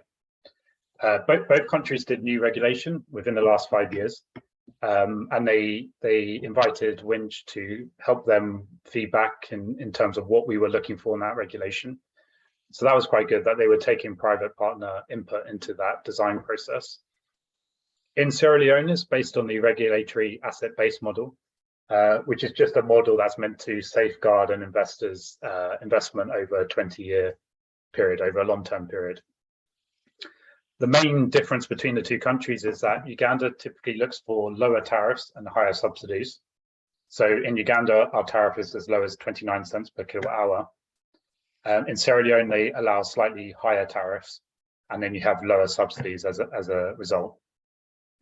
Another big difference is that in Sierra Leone, you've got 20-year concessions, so you can collect your revenues over the 20 years of the project. Whereas in Uganda, it tends to be 10-year concessions. The reason that's impactful is you're shortening the amount of time that you can collect revenues, and that puts further pressure on the financial model. And for mini-grids, it makes sense that the concessions are longer because solar panels can last 25 years, containers can last for 20 years. I mean, batteries have to be replaced, inverters have to be replaced, but they're well suited for longer term 20-year concessions. And I think by putting that as 10 years, you're perhaps putting too much pressure on that financial model. I understand the reason for wanting 10 years. In the Uganda's viewpoint is they can't guarantee what will happen in the next 10 years. The national grid might arrive. So they say, we've got a national electrification plan for the next 10 years. We'll give you your license for the next 10 years. And then after that, we can reassess. So I do understand that viewpoint as well. In Uganda, the application process tends to be quite long. So it's around 200, 300 pages of application. In Sierra Leone, it's quite short, but in Sierra Leone, it took a long time to approve, whereas in Uganda, it took relatively short time to approve after we submitted the applications. I think the approval time is something that needs to be shortened, and hopefully it will in time. The more projects that get regulated in country, the quicker the approval process will be. Both countries allow for indexation to account for inflation and currency. Of course, like the currency issues we're facing, inflation issues are massive, and they're problems more or less in every country. So it's not just specific to Uganda or Sierra Leone. And how do you deal with that? There's not really many good solutions for dealing with that. One solution is you pass it on to the customer. But is that ethical? Is that viable? Probably not, because inflation is so high and the currency changes so drastically. You can't just pass that on to the customer. In the UK, where I'm based, our energy bills are capped, so they're not passing through to us the total cost of the cost of energy at the moment. And I don't think we can quite do that in the countries that we're working either. So subsidies are still needed. Both countries allow development costs and financing costs into their equation. So they will ask us, well, what is the cost for development, and how much did you spend on financing this project? And they will allow us to put that into their formula to calculate a tariff. So it's a cost reflective process. In Uganda, the tariff matches the concession period, so 10 years. In Sierra Leone, they give you a 5-year tariff, and then it gets reviewed after 5 years based on audited like demand and OPEX figures. But in terms of bankability and what our investors like, they like long-term tariffs because it gives them more certainty, let's say. And then both countries also allow for compensation if the grid was to arrive, which is a key point for us. If you go to the next slide, I think I'll finish off on just summarizing the challenges, and then maybe we'll do a little bit of a Q&A if there's any questions. But the first one, as I mentioned at the beginning, demand risk. The problem is you just don't know how much people are going to use for these mini grids. You don't have a PPA, unfortunately. Demand risk will get easier the more projects we do, the more projects we install. Rather than relying on surveys, we just give them real data. So that will become easier over time. The balancing the subsidies, tariffs, return rates, I spoke about that before. It's very difficult, and I think it's just compromise. That's all it is. It's making sure that you work with all the stakeholders, understand their viewpoint, understand why the donors can't give more than 50% subsidy, or what is their limitation, understand why the government needs low tariffs, and also understand the investors, like why they need those high return rates, and then sit them all around the same table and try and create a balance that works for everyone, because there is a small sweet spot that does work. I think I mentioned that debt is still very difficult to secure at this stage. I don't think the mini-grid market is advanced enough at this stage where developers are just getting in loads of debt pre-construction. I think that's probably a fantasy at this stage. The problem with that is putting debt into a model obviously improves the economics. So if you take that debt away, it becomes even more difficult. So a lot of the regulators we speak to, they'll want you to include the debt, but is it feasible at this stage? It will be in future for sure. It'll become like the on-grid market, but we just need to scale up and do more projects until we get there. Complex structures I mentioned. So even though mini-grid projects are small on the project costs, that they're small projects still. They're small, but they're complex, which is not a good a good mix. Because what that means is you have a small project cost with a high transaction cost, and then the transaction cost probably would have been the same had the project been 2 or 3 times as big. So it's not as efficient for us as developers. I do think there should be more dialogue between donors, government, developers, and investors at the design stage. Unfortunately, I've been on a lot of tenders. One big name tender recently, where the people designing the tender didn't speak to the government beforehand. We won the tender based on a certain tariff, but then when we went to the government, they said, well, that tariff's not acceptable to us. So they didn't size the subsidy appropriate to the tariff. And that was because there's a lack of dialogue at the design stage. So I think we can all save ourselves a lot of time and effort if we talk more at the design stage before the project's released. Regulation I mentioned is still developing. The projects can take a long time to develop and license. Like a typical project for us might take a year to license. So you get your environmental license, electricity license, building permits, local content plan, all the stuff that you need, which can take a year. Mini-grid developers, a year is a long time. Like that's a year's worth of G&A costs that we have to keep funding.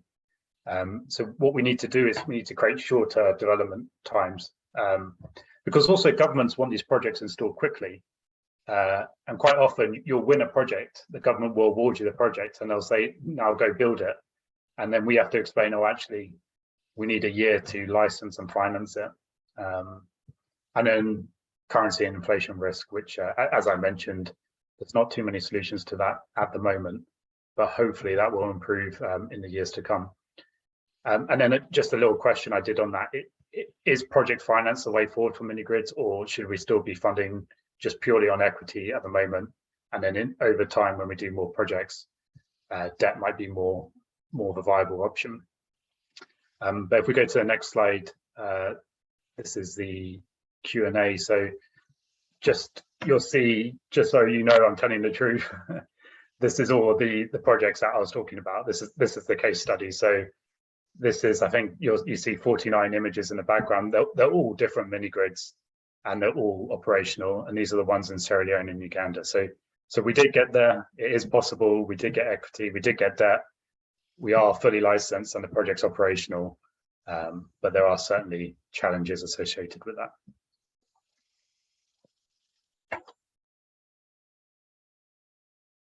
Fantastic. Thank you very much, Chris, for great to get the developer's perspective on this. And I think really interesting too, the way you highlighted the trade-off from between the customer and government perspective, the subsidy provider and the investor operators perspective, that they each have their sort of requirements, each have their constraints, and that you've highlighted that there can be a sweet spot.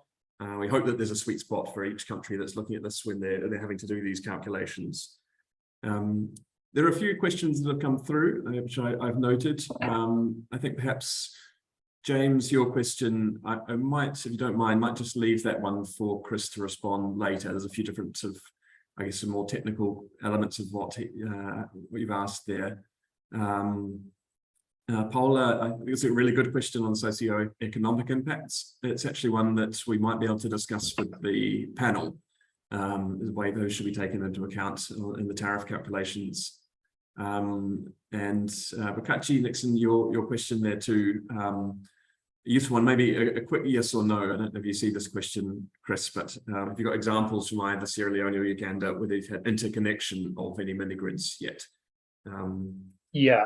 I do. Just going back to the socio-economic impact, that is very important as well, just because it's like that's got a value that you should associate with a mini grid as well. So how do you take that into account? Because obviously this electricity is a public good. Like, we should be doing these projects for more reasons just than return rate. So it's a very good point, but hopefully we'll touch on that on the panel. But on the example of interconnected mini-grids, so actually the first mini-grid project I did was in 2012 in a village called Kitonyoni in Kenya. I was working at university at the time, so we were doing research. We were looking at cooperative managed mini-grids. So the community operating it themselves. And we were looking at different tariffs and how that impacts demand. And on that one, the mini-grid the national grid did come. I think at the time, this was 10 years ago, I remember speaking to customers and they wanted to be connected. They wanted the reliability of the mini-grid, but they wanted the cheaper tariffs of the national grid. So almost like two connections, like one, the national grid when it was up and paying the cheaper price, and then the mini-grid when the national grid went down. But nowadays it's developed a lot, and there's definite compensation clauses. So in Uganda, in the regulation, it stipulates that you can either keep your generation there and just feed into the national grid, or you can remove your generation and the national grid just uses your distribution and then you serve customers that way and you feed in. Or you can just remove the whole system if you want to and take it elsewhere. And there's different levels of compensation payments based on whatever option you choose. And that's the same in Sierra Leone as well. So I think it's an issue that's a bit better regulated these days, that there is compensation in case the grid arrives. Great, thanks. Maybe just one last question from me then. I'm curious, you've clearly been in your sort of, I guess, relatively complex financing structure that you've managed to achieve for Sierra Leone and Uganda. You must have had conversations with quite a few different financiers, and you've got the ones which participated in your slide, but I imagine you talked to others who didn't participate. What's your view on the interest and understanding of financiers in the market and expectations when it comes, specifically when it comes to returns that they might be expecting, both debt, equity, and anything in between? Yeah, it's a good question. So we did speak to a lot of different ones before we settled on NEOT, FMO, and REP. And yeah, the expectation is a one which I hope I don't displease the debt providers when I say perhaps their expectation was a little bit unrealistic in my view on the ground. Sometimes they come into it with the view of the on-grid market, right? And perhaps they don't necessarily understand the full risks associated with the mini-grid market and the level of development and licensing that's needed. And they want it to be completely bulletproof. And what their expectation was versus the realities on the ground, there's sometimes a mismatch. Like before we could disperse the debt, we had a list of 120 different conditions that we had to fulfill, and that was after a year or two of negotiation, and those CPs took another year to complete, and I don't think all of them were necessary, I guess is my point. I think perhaps they could have been a little bit more forgiving in some areas, but then that's my perspective as a developer. If you speak to them, they'll say, well, they need this to be bankable. Like a good example is we took a long time to negotiate the concession agreement with the government, and we tried our best to get as good terms as possible, and we signed it. But then with the debt providers, they came in and they said, well, our credit committee needs changes to this clause, this clause, this clause before we can disperse any money. So I have to go back to the government and say, well, you know, that contract I signed with you, can we renegotiate it? And obviously they've got no incentive to renegotiate with us. But we did, thankfully, we did manage to get some of those changes that they wanted, but it just delayed the whole process a little bit. But then like investors like REP, like they're really good. They really know the market. They understand all the risks. They're quite pragmatic. They're quite quick. So that there are good investors out there. And I think what I would always say is that there's plenty of money there, like plenty of providers who want to invest more in mini-grid projects. I think more of the issue is we need to keep bringing them bankable projects and getting to that bankable level that they expect, I think is the challenge at the moment. But if I had, say I had a package of 100 sites that the subsidies were secured, they were fully licensed, fully developed, I could get a list of 10 different investors who'd want to fund it tomorrow. The money's there, but we need to keep bringing them those bankable projects. Great. No, that's really useful to know and really interesting to know there is the interest there, but perhaps we've got a little way to go on getting the market really moving and the funds flowing and the projects being developed and the electrons flowing to customers. Great. Thanks, Chris. I think just we might move on now to our panel. So thanks, Chris, for that really interesting contribution. I think hopefully our panelists are all online. If you are, would you mind just turning on your videos and unmuting? You can start appearing on the screen, so I'm not just looking at myself. I see we have James there. Hi, James. We have a financier, a developer, and hopefully a regulator, which I don't think is the start of a bad joke. It's just the introduction to our panel. We have James and Mukabanji. Do we have our regulator? Let's just see if we have our regulator. If not, we can carry on. We're hoping to have Engineer Zaria from Uganda, and if she's not available at the moment, hopefully she might be able to join at some point during our discussion. Okay, so for the next part of this webinar, we're going to have a discussion. I guess we've had some very useful presentations that have presented a bit of the picture of what's going on in financing the mini-grid market.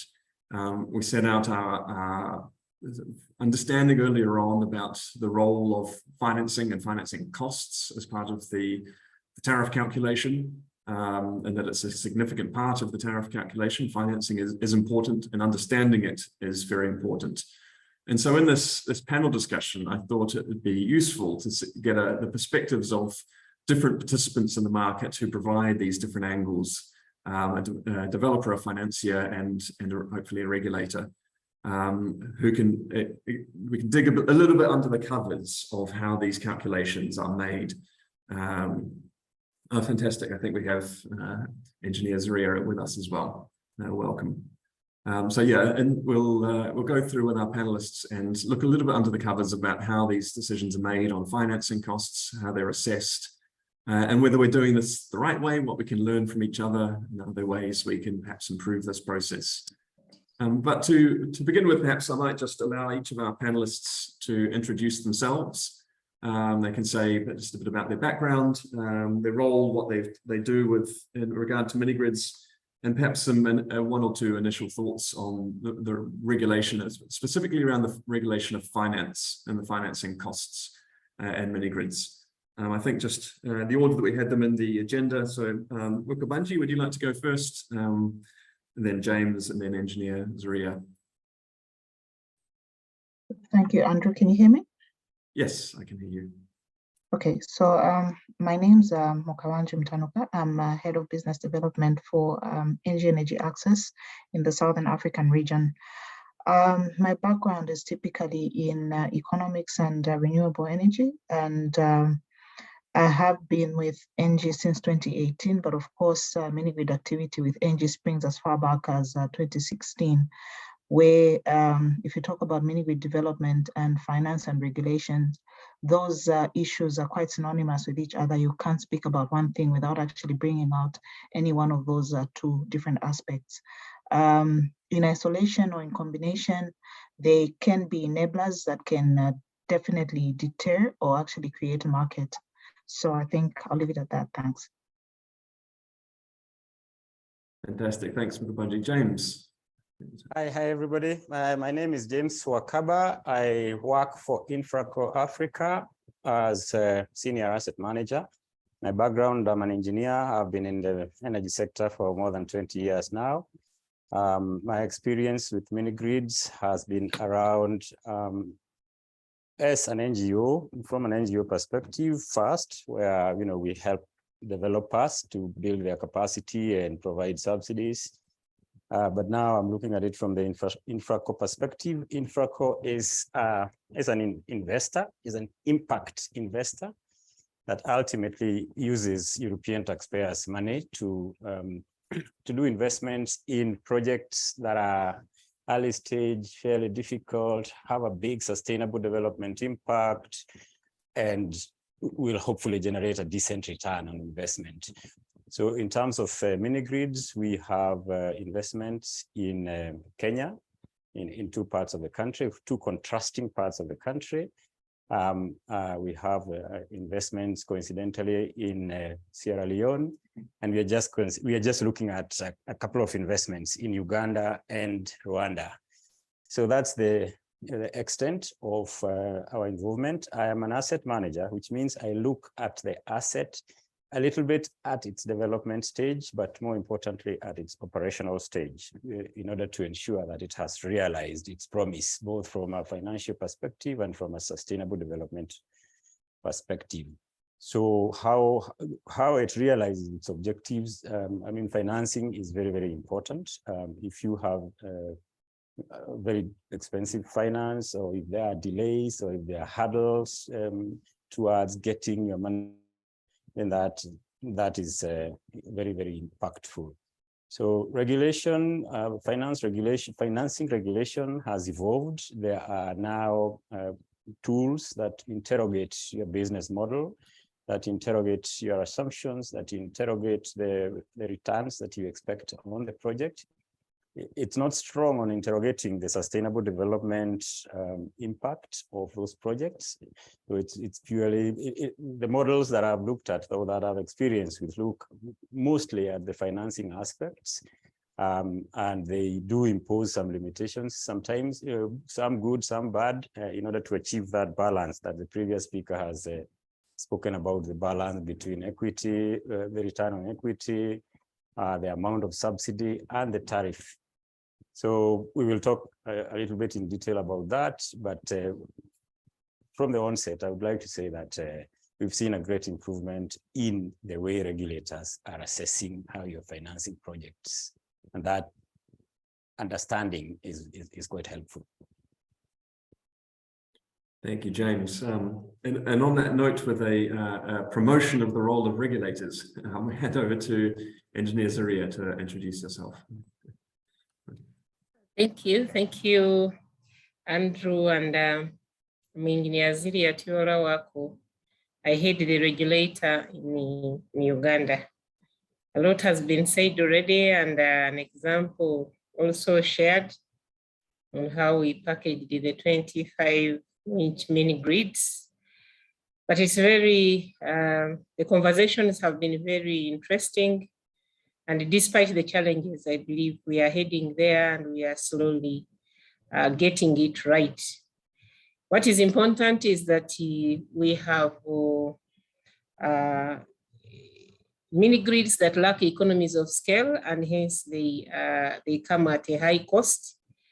And we are using them to target a population that is rural and is of low income, amidst the transition from referring to utility as a public good to now considering utility services as a commercial good. And really, we have to put all this into perspective to be able to have a meeting point where we package projects, deliver value to the investor, but as well as they are not a white elephant.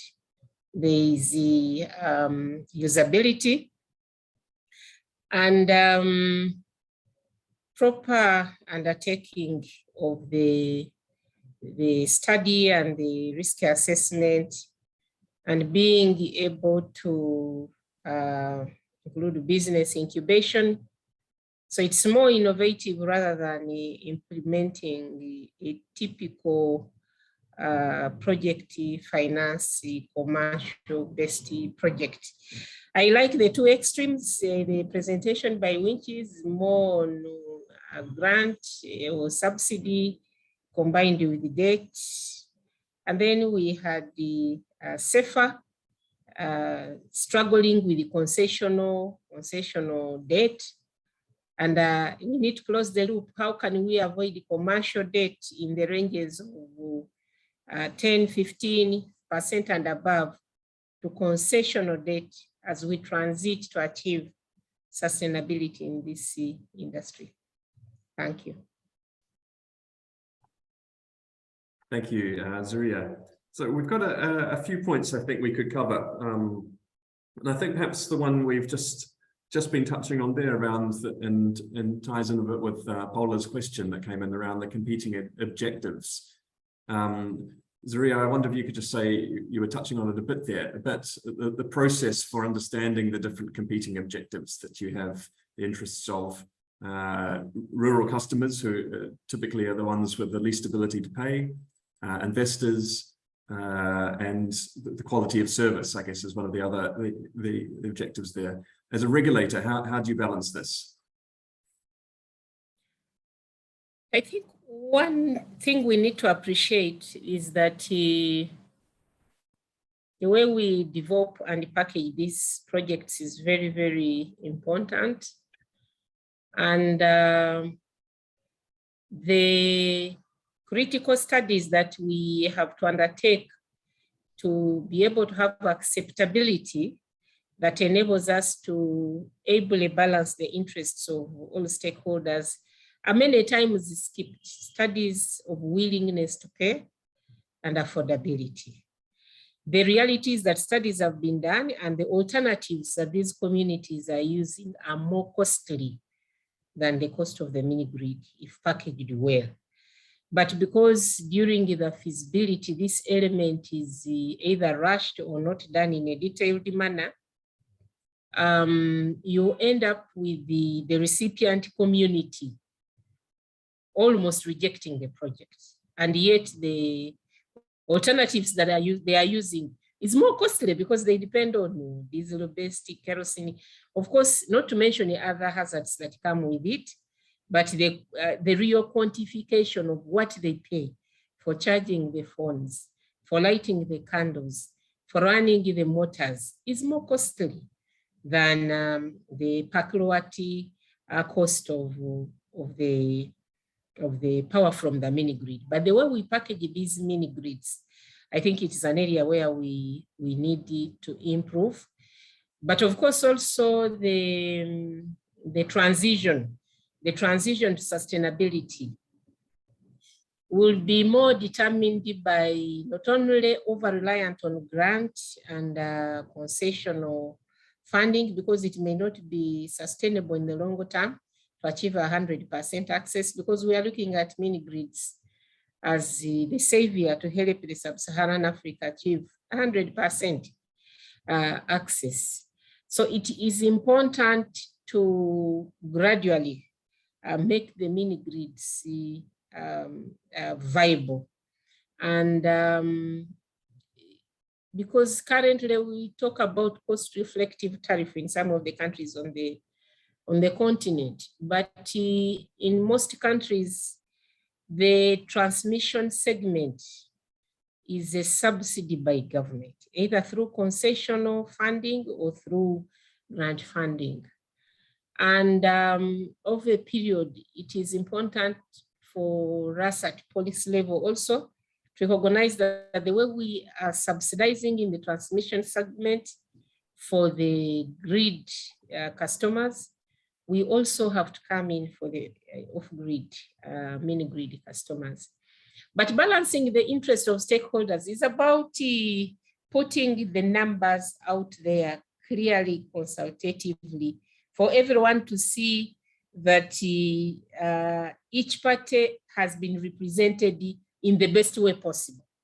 And I think if there is a regulator that is doing that on the issue of engagement, on the issue of disclosure, on the issue of sharing these reports on our website, as well as sharing models with the applicants, with the IPPs. We share these tariff models. That one we are doing. But I think in addition to doing that, the engagement of the recipients, because the recipients, first of all, are rural in nature, and majority of them are either semi-literate or illiterate. And at the point of doing the feasibility study to package this project, it is important that in a simplified way, it is a comparative analysis and an explanation to these stakeholders is made for them to appreciate that the 50 cents, the 40 cents is cheaper than what they are spending now. Because once they appreciate that, then the government has no problem. Government only comes in when the citizens are comparing themselves with the main grid citizens, which is not fair, because at the moment when we license a mini grid, it means government does not have the resources to extend the grid to that area, and equally it does not make financial viability, meaning the alternative is to remain depending on the sources of energy they are depending on, which are not only more expensive than the per kilowatt hour from a mini grid, but also they have the associated hazards. So on balancing the interests, for me, I think it is a way the parties that are involved handle the development stage of the mini grid. And in addition to that also, we have seen some form of, I think, some extremes in the cost of financing, because you get ranges with the subsidy, of course, where you feel like the way they have allocated risks, possibly they could have done it much better. Because yes, we've listened to the demand, the construction risky, the political risky, but you get disparities of from 50 to 70, and in the end, the regulator has to come in and be able to look at the best practice, even in the ERRA, so that you direct the private investors to source equity and debt in a way that is optimal, because you are targeting the rural poor. You're not targeting the average income earners. We are not talking about injecting mini grids within the areas where or injecting REs in areas where you have the main grid, industrial parks, where there is industrialization and the financial viability. So the balancing comes with the adequacy in the studies, as well as adequacy in the engagement, as well as the transparency, as you've seen. I think the presenter initially indicated that the regulatory framework in Nigeria is a bit advanced, but also Winch has clearly indicated that regulations have been developed in Uganda, in Sierra Leone, as recent as in the last 5 years, taking into consideration all these challenges that the developers were facing. For example, our regulation of 2020 undertook a lot of consultation, including the development partners, the private equity providers, the policymakers, and you come out with a robust regulation that is balanced to be able to support the regulatory framework. But that said, we need to take into consideration that we are packaging an expensive good for a low-income earner used to be provided for by government.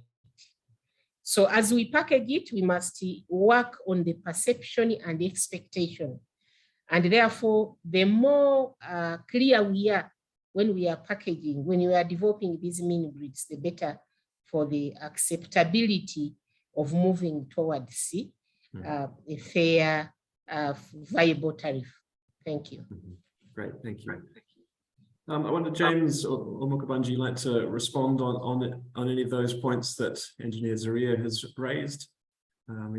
Feel free. I think the purpose of the panel is we have sort of open discussion. You're also welcome to not contribute, and we can move on to a different topic if you like. But yeah, I would just like to say that investors are not made equal as well. The expectations differ, but they also have certain limitations. So, for example, from an infraco perspective, we are as keen as the government and the consumers to balance the interests, to balance those competing interests, to balance that tension. That means we do look at the sustainable development impacts, like I said, in a probably a much stronger way than a pure capitalistic investor would look at. And that means that we are able to make a few concessions here and there. We also do look at how difficult a project is, and in some cases we do have an opportunity to provide some grants for some of the more difficult aspects of a project. So for instance, you may have a project in a very dry area, and you go and develop power, and you also put in some water for purposes of cleaning the panels and so on and so forth. But you can't do that in isolation of the community in which you are operating that project. So you do end up having to supply power to the water to the community, which is not part of your business model, because your business model is around supplying electricity. So we do consider such and give grants to, say, provide water to that community. So we do have that strong connection with the community, and I think our objectives tend to align a little bit weaker than, say, other investors because of the government and the community. Mm-hmm. Maybe then, yeah, Mukabanji, please go ahead. Just in addition, I think from an investor perspective, investors are willing to absorb any risk other than what would be considered a regulatory risk. So in this aspect, I think striking the right balance for all those three elements is not something very easy at all. But I think the thinking is, let's put a human face to it. What then are the objectives we want to achieve? We have commitments towards 2030, and time is really ticking. And of course, we have investments that have to be made. And having a decision delayed, taking a year or so, as Winch actually indicated, is something that investors or developers cannot yet absorb. So I think something that we really need to think of is, yes, in as much as we do not want to create chaos within the sector, of course, we want to comply with regulation. But I think there's a human face that we have to add to it to say, if we're to flip the side of the coin and we change laws, are we still going to be as stringent, or maybe we'll add some level of flexibility and also additional elements to make rural electrification via renewables work? So that's the addition that I have. Great, thank you. I wonder if we might just now have a go at putting ourselves or assuming the audience to our discussion are those who really have to do the calculation on the financing costs when they're doing a tariff assessment. They have to work out that calculation I showed earlier in the webinar of the cost of capital, the different elements to it.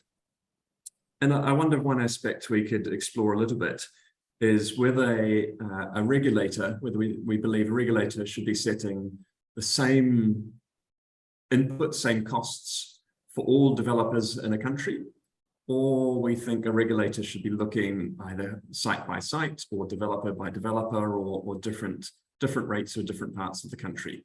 So what the first approach we might call it a notional cost of capital, that's where you have the same rate across the country, or an actual cost of capital, where they'll look at the specific costs of the developer, their financing costs. Who would like to have a go at answering this one first, and then we can pass it around a bit. Happy to have a go. I think the first thing to look at is what are the determinants of costs before we even determine whether we should go for notional or actual site by site. Obviously, offshore costs, the costs of imported machinery and equipment from China and other places is constant. So what is really variable is the logistics costs of ferrying the equipment from the port to the site. Costs of labor, those can vary from one place to another. Costs of security in some of the projects we are doing, we do have significant physical security risks.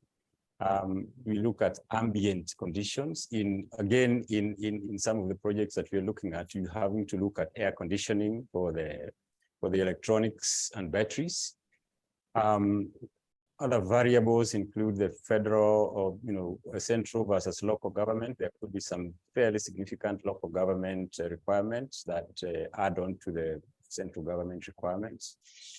Yeah, and then you also look at availability of other types of finance like debt, how much return are equity providers willing to provide, what is a grant landscape. So the measure then is what level of homogeneity is there across a country or a region for all these factors. If you look at countries like Tanzania, for instance, where distances vary from the port of Dar es Salaam to a place like Bukoba is almost a couple of 1,000 kilometers, and totally different landscape, different climate. You probably don't want to impose the same costs across the entire country. You look at maybe a country like Rwanda, which is fairly homogeneous, and the landscape is almost the same, the climate is almost the same, the distances from the port of Dar es Salaam or Mombasa is the same. So there you can probably look at a notional approach. But for these other countries, the suggestion would be probably to divide it into clusters, which have a fair amount of homogeneity. So in northern Kenya, for instance, you have the same climate, you have the same distances, you have the same security considerations. So there you can cluster the country into various regions that then you can have you can apply similar costs to the to a project or to a portfolio of projects. And that I guess that is my own proposal on how it should be done, depending on the level of homogeneity of the various determinants of costs.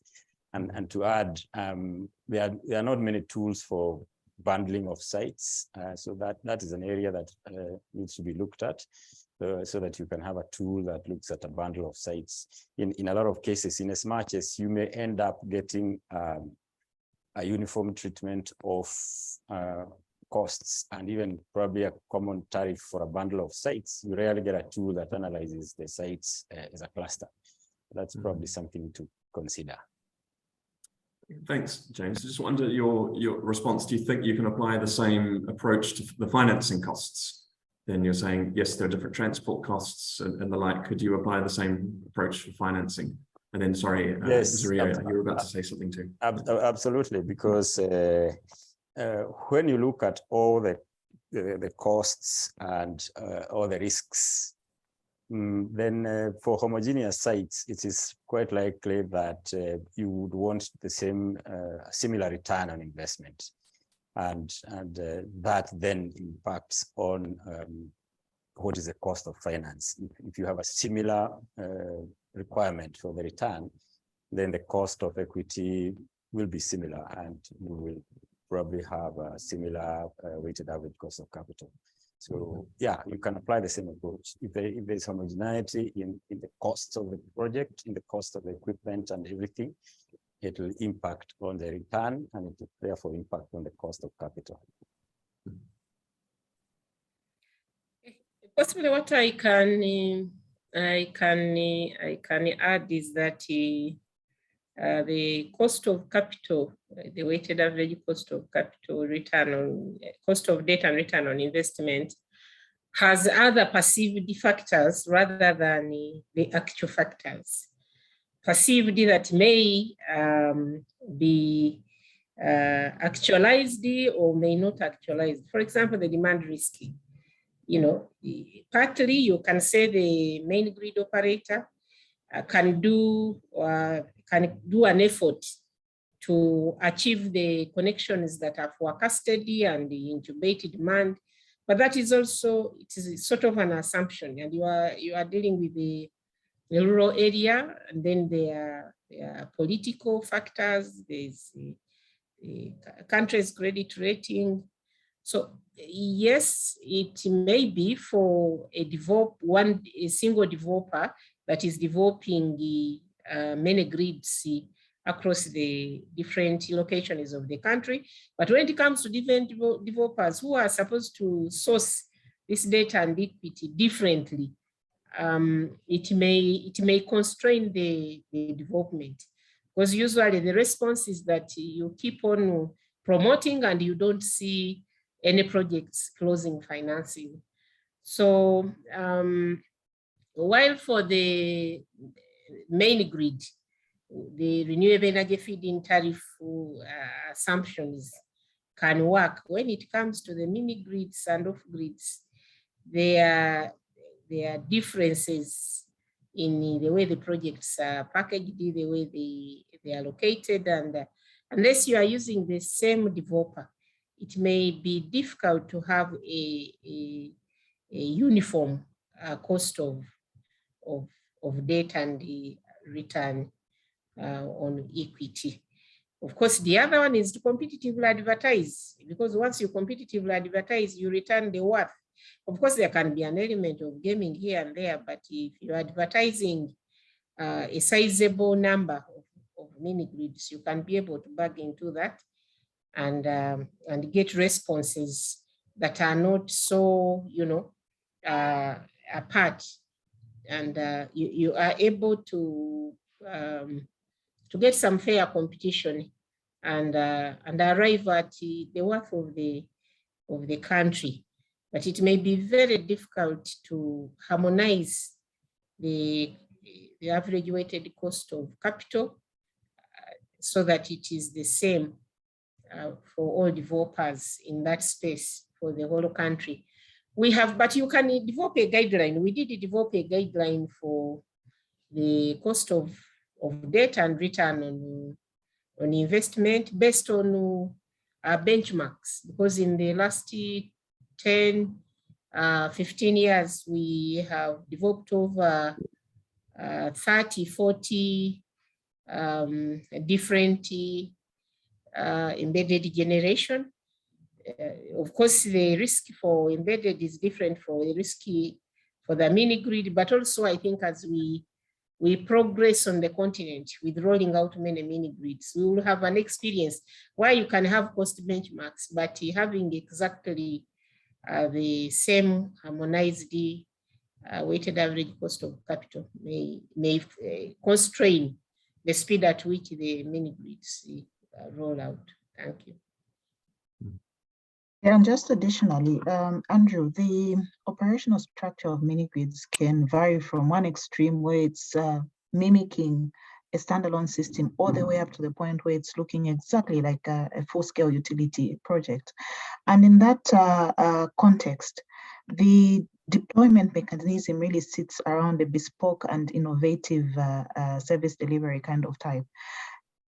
Even as we classify all of those different kinds of mini grids, you find that the engineering structure around is different. They may be classified as microgrids or mini grids, but it would be like comparing fruits such as apples and oranges. Even when they could be fruits, they are different in context. So this may come as a bit of an administrative burden probably on the regulator, but looking at the state of where mini-grid activity is, it's still in its nascent stages. The regulator has to be deliberate about how regulation is going to evolve around that. Say for the next 1 to 5 years, this is what would be expected.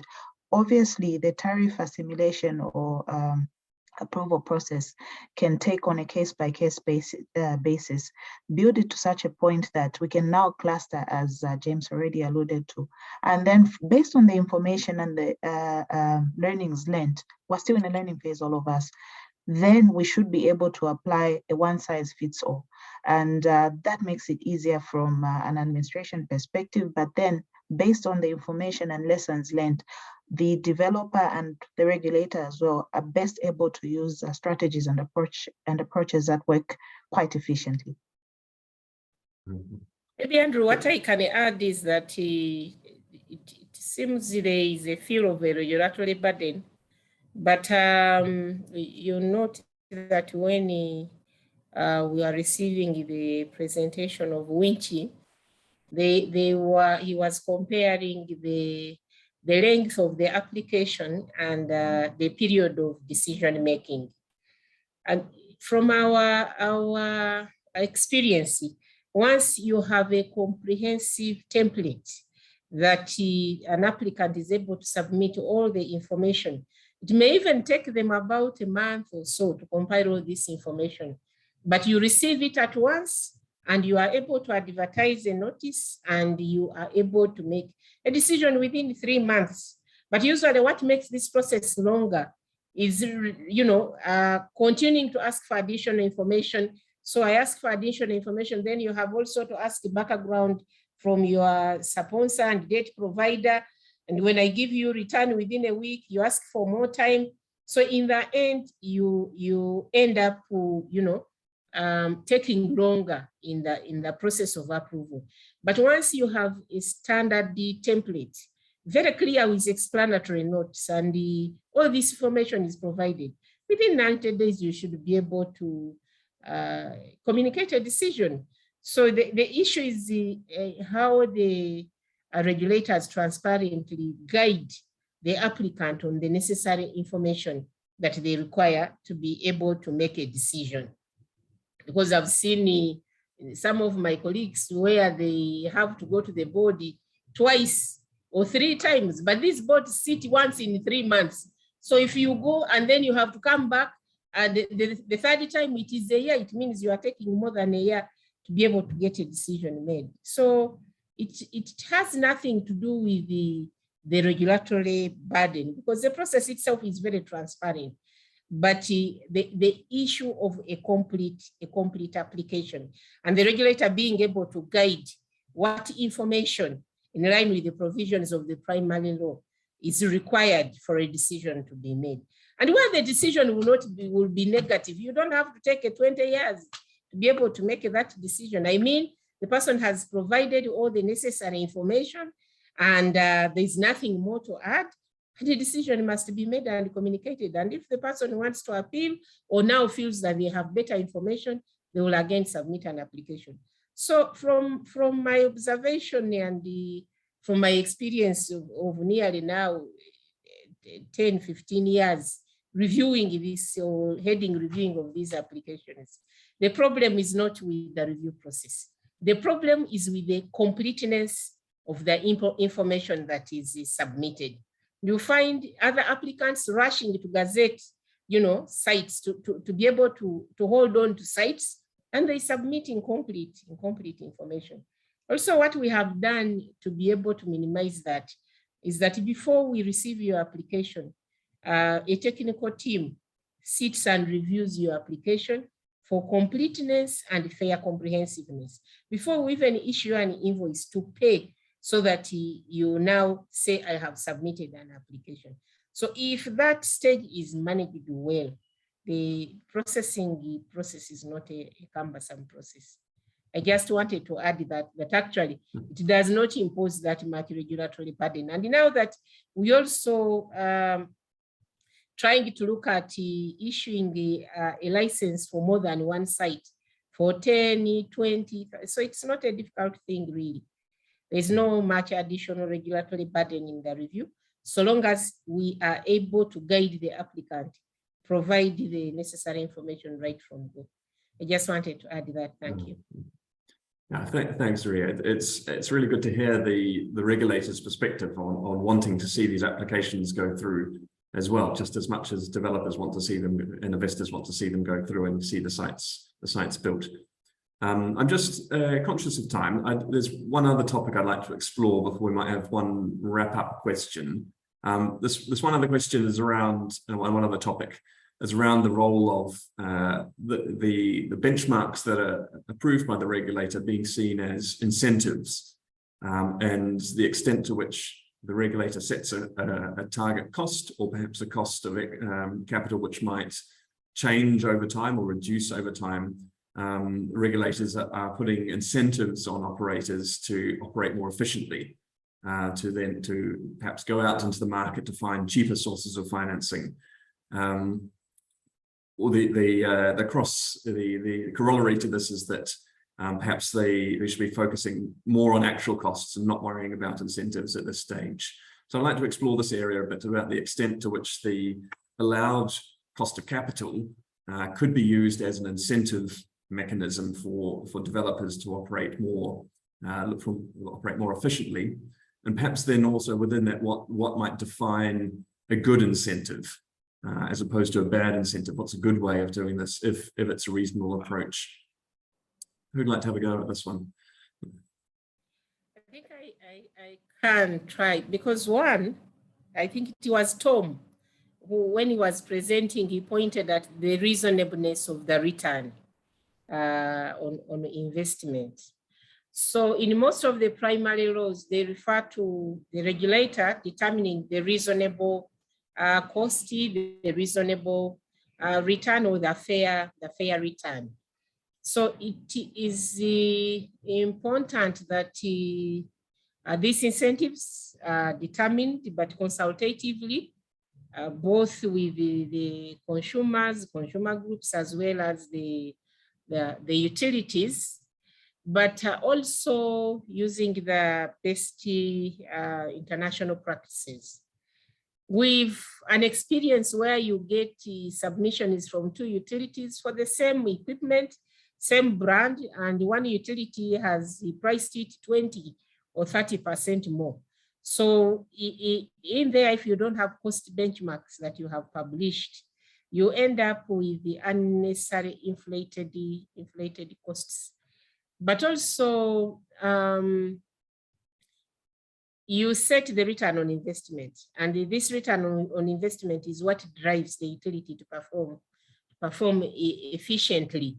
So if you don't set counter targets, the utility can relax and is able to keep their 12–15%, while on the other side, the service delivery, the losses, the responsiveness to customer needs is decaying.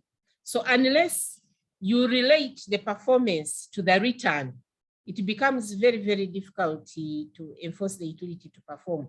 So there must be an incentive such that if the utility only takes that return if they have delivered the service in line with the targets that have been set.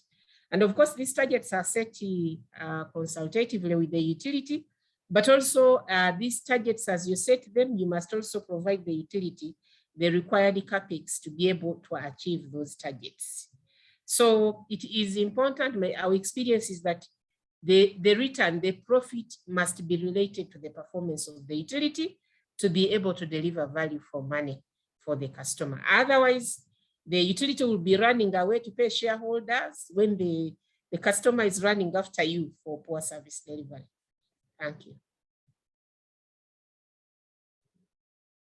Yeah, I can add maybe a couple of points.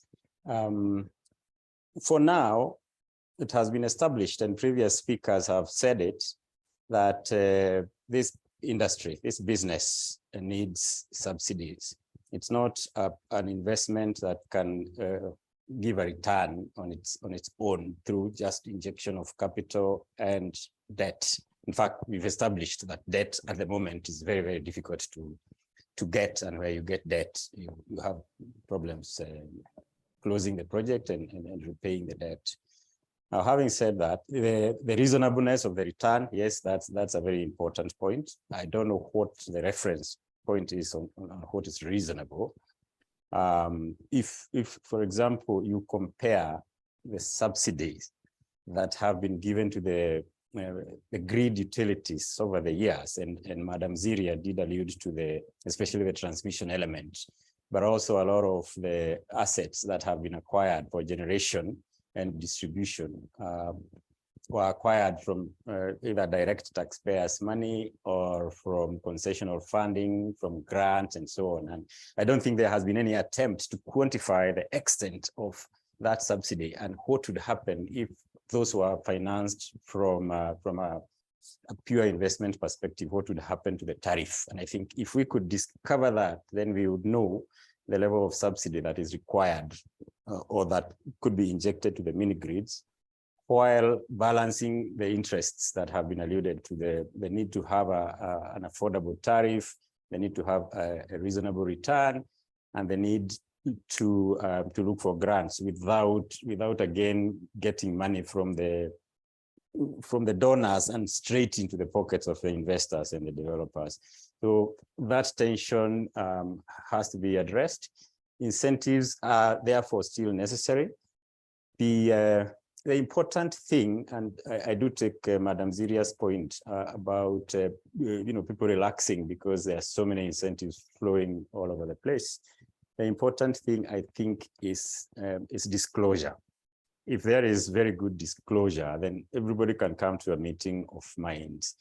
The assumptions, for example, you want to impose a required return, that this is the return that you prescribe.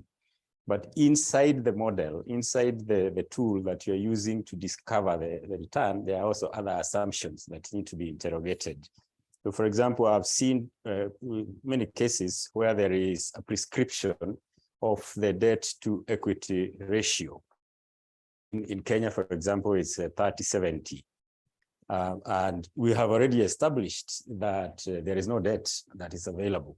When you impose or prescribe a ratio, and we know, of course, in general, that debt is cheaper than equity. So when you have an assumption about the amount of debt, and that debt is not forthcoming, then the return on the project is lower than what would have been expected.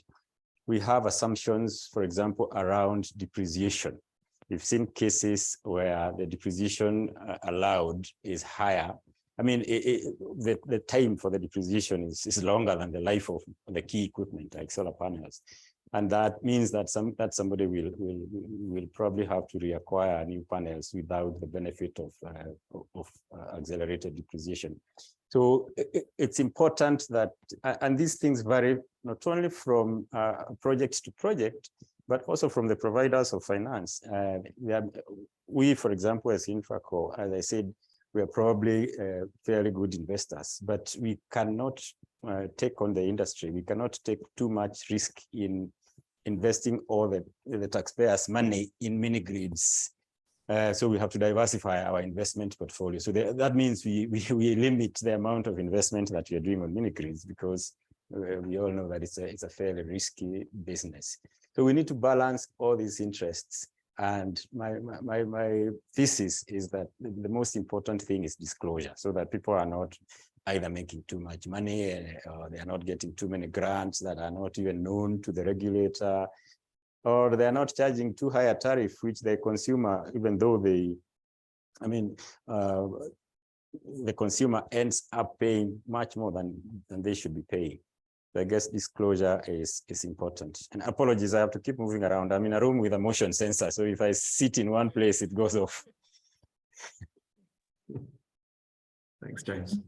I mean, two keywords should surround incentives, and that's clarity on the objectives and outcomes that it's expected to deliver, and also just a transparency, like James had already alluded to be able to avoid double dipping and, of course, distortion of the market entirely. Great, thanks, Mukawanji there. Let's wrap up in just a moment, but I wonder if I could just go around each of you. If you could give me your 20, 30-second view of if there's one thing that we could be focused on, or one thing to take away when it comes specifically to thoughts around the cost of capital and how the regulators should approach cost of capital. Maybe something that's been touched on that you think you just like to reiterate, or a new point that hasn't been mentioned yet. Please go ahead and share that. Just so, yeah, the last sort of final 20, 30-second thought of a key takeaway to consider on the cost of capital from mini-grids from the regulator's perspective. Maybe who'd like to go first? Thank you. One takeaway is that the mini-grid business is still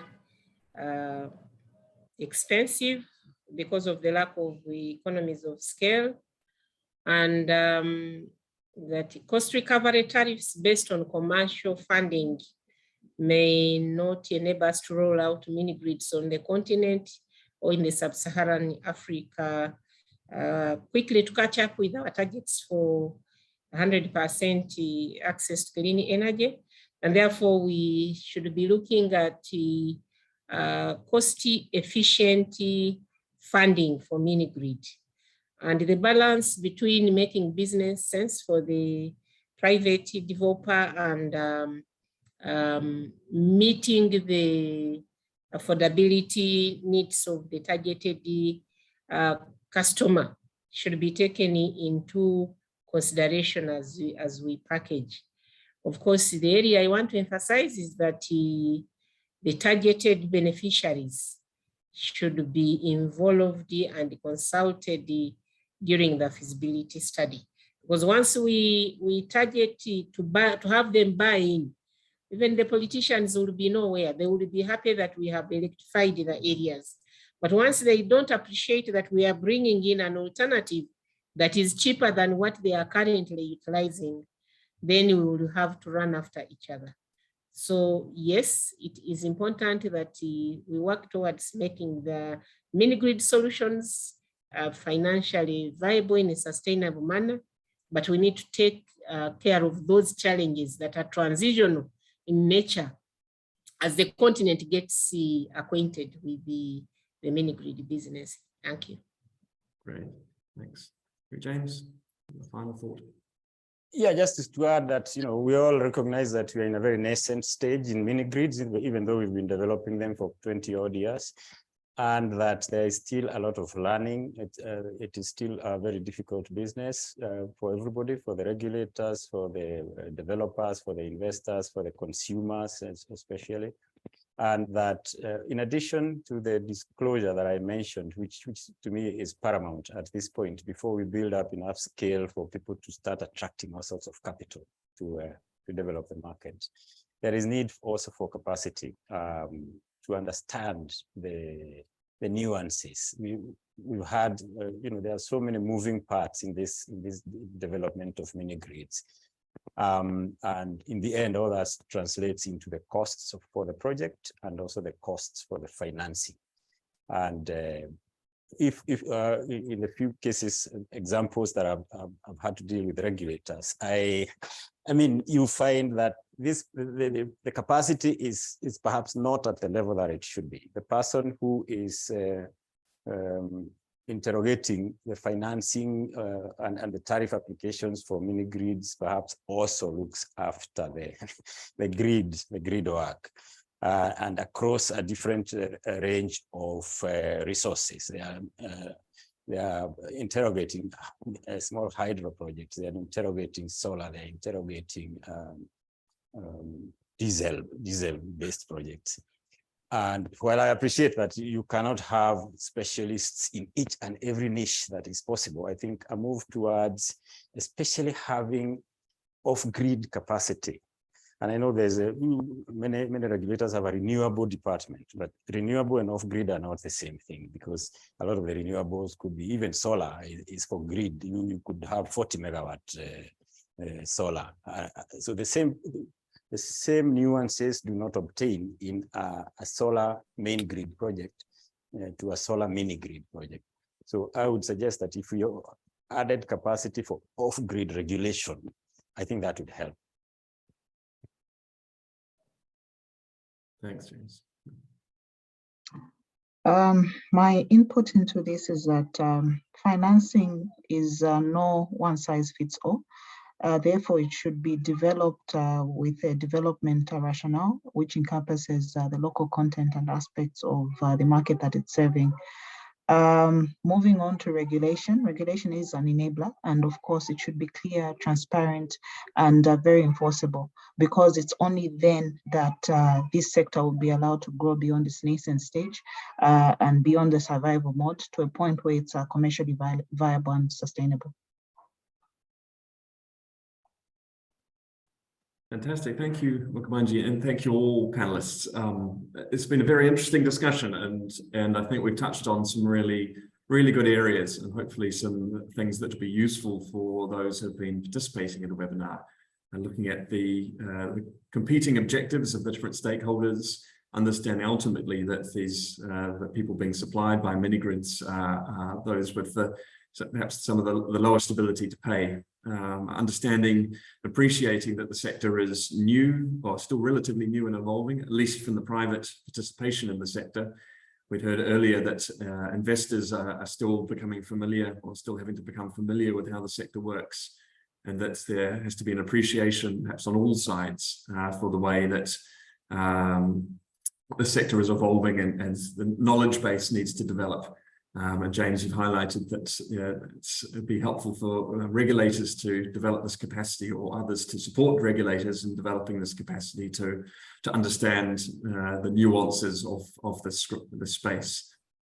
I think we've now come to the end of our time, so I'd just like to thank all those who have participated, the panelists in this discussion, the speakers who gave us presentations earlier that really laid the groundwork for some of the discussion we've had in the panel. I think it's been very useful. I've certainly learned a lot, and I hope all those who have participated have been able to learn something perhaps new, or areas where they could work. If they're regulators, areas they can develop, those who are consulting with regulators or providing support to regulators, and others just involved in the industry. That's all from me. I'd like to thank you again just for your participation, and I think just for a final word, I'll hand back to Kacper. Thank you very much, Andrew. On behalf of ERRA, I would like to also join you in thanking all of our speakers and panelists of today. I truly hope that this webinar added value to the discussion in the industry on mini-grid financing and development. Indeed, there is a number of challenges still ahead of us, very big issues to be overcome, but hopefully together we will reach a better tomorrow very soon. I think we understand how urgent it is these days to work for electrification in Africa, and to reach those important objectives that were mentioned today in the webinar, in the presentations and the panel. Thank you once again. For the organizational details, please note that the presentations will be available on the webinar website tomorrow. The webinar recording will be also uploaded to ERRA YouTube channel and also made available on the webinar website very shortly. Thank you once again for your attention, and see you next time. Thank you. Thank you.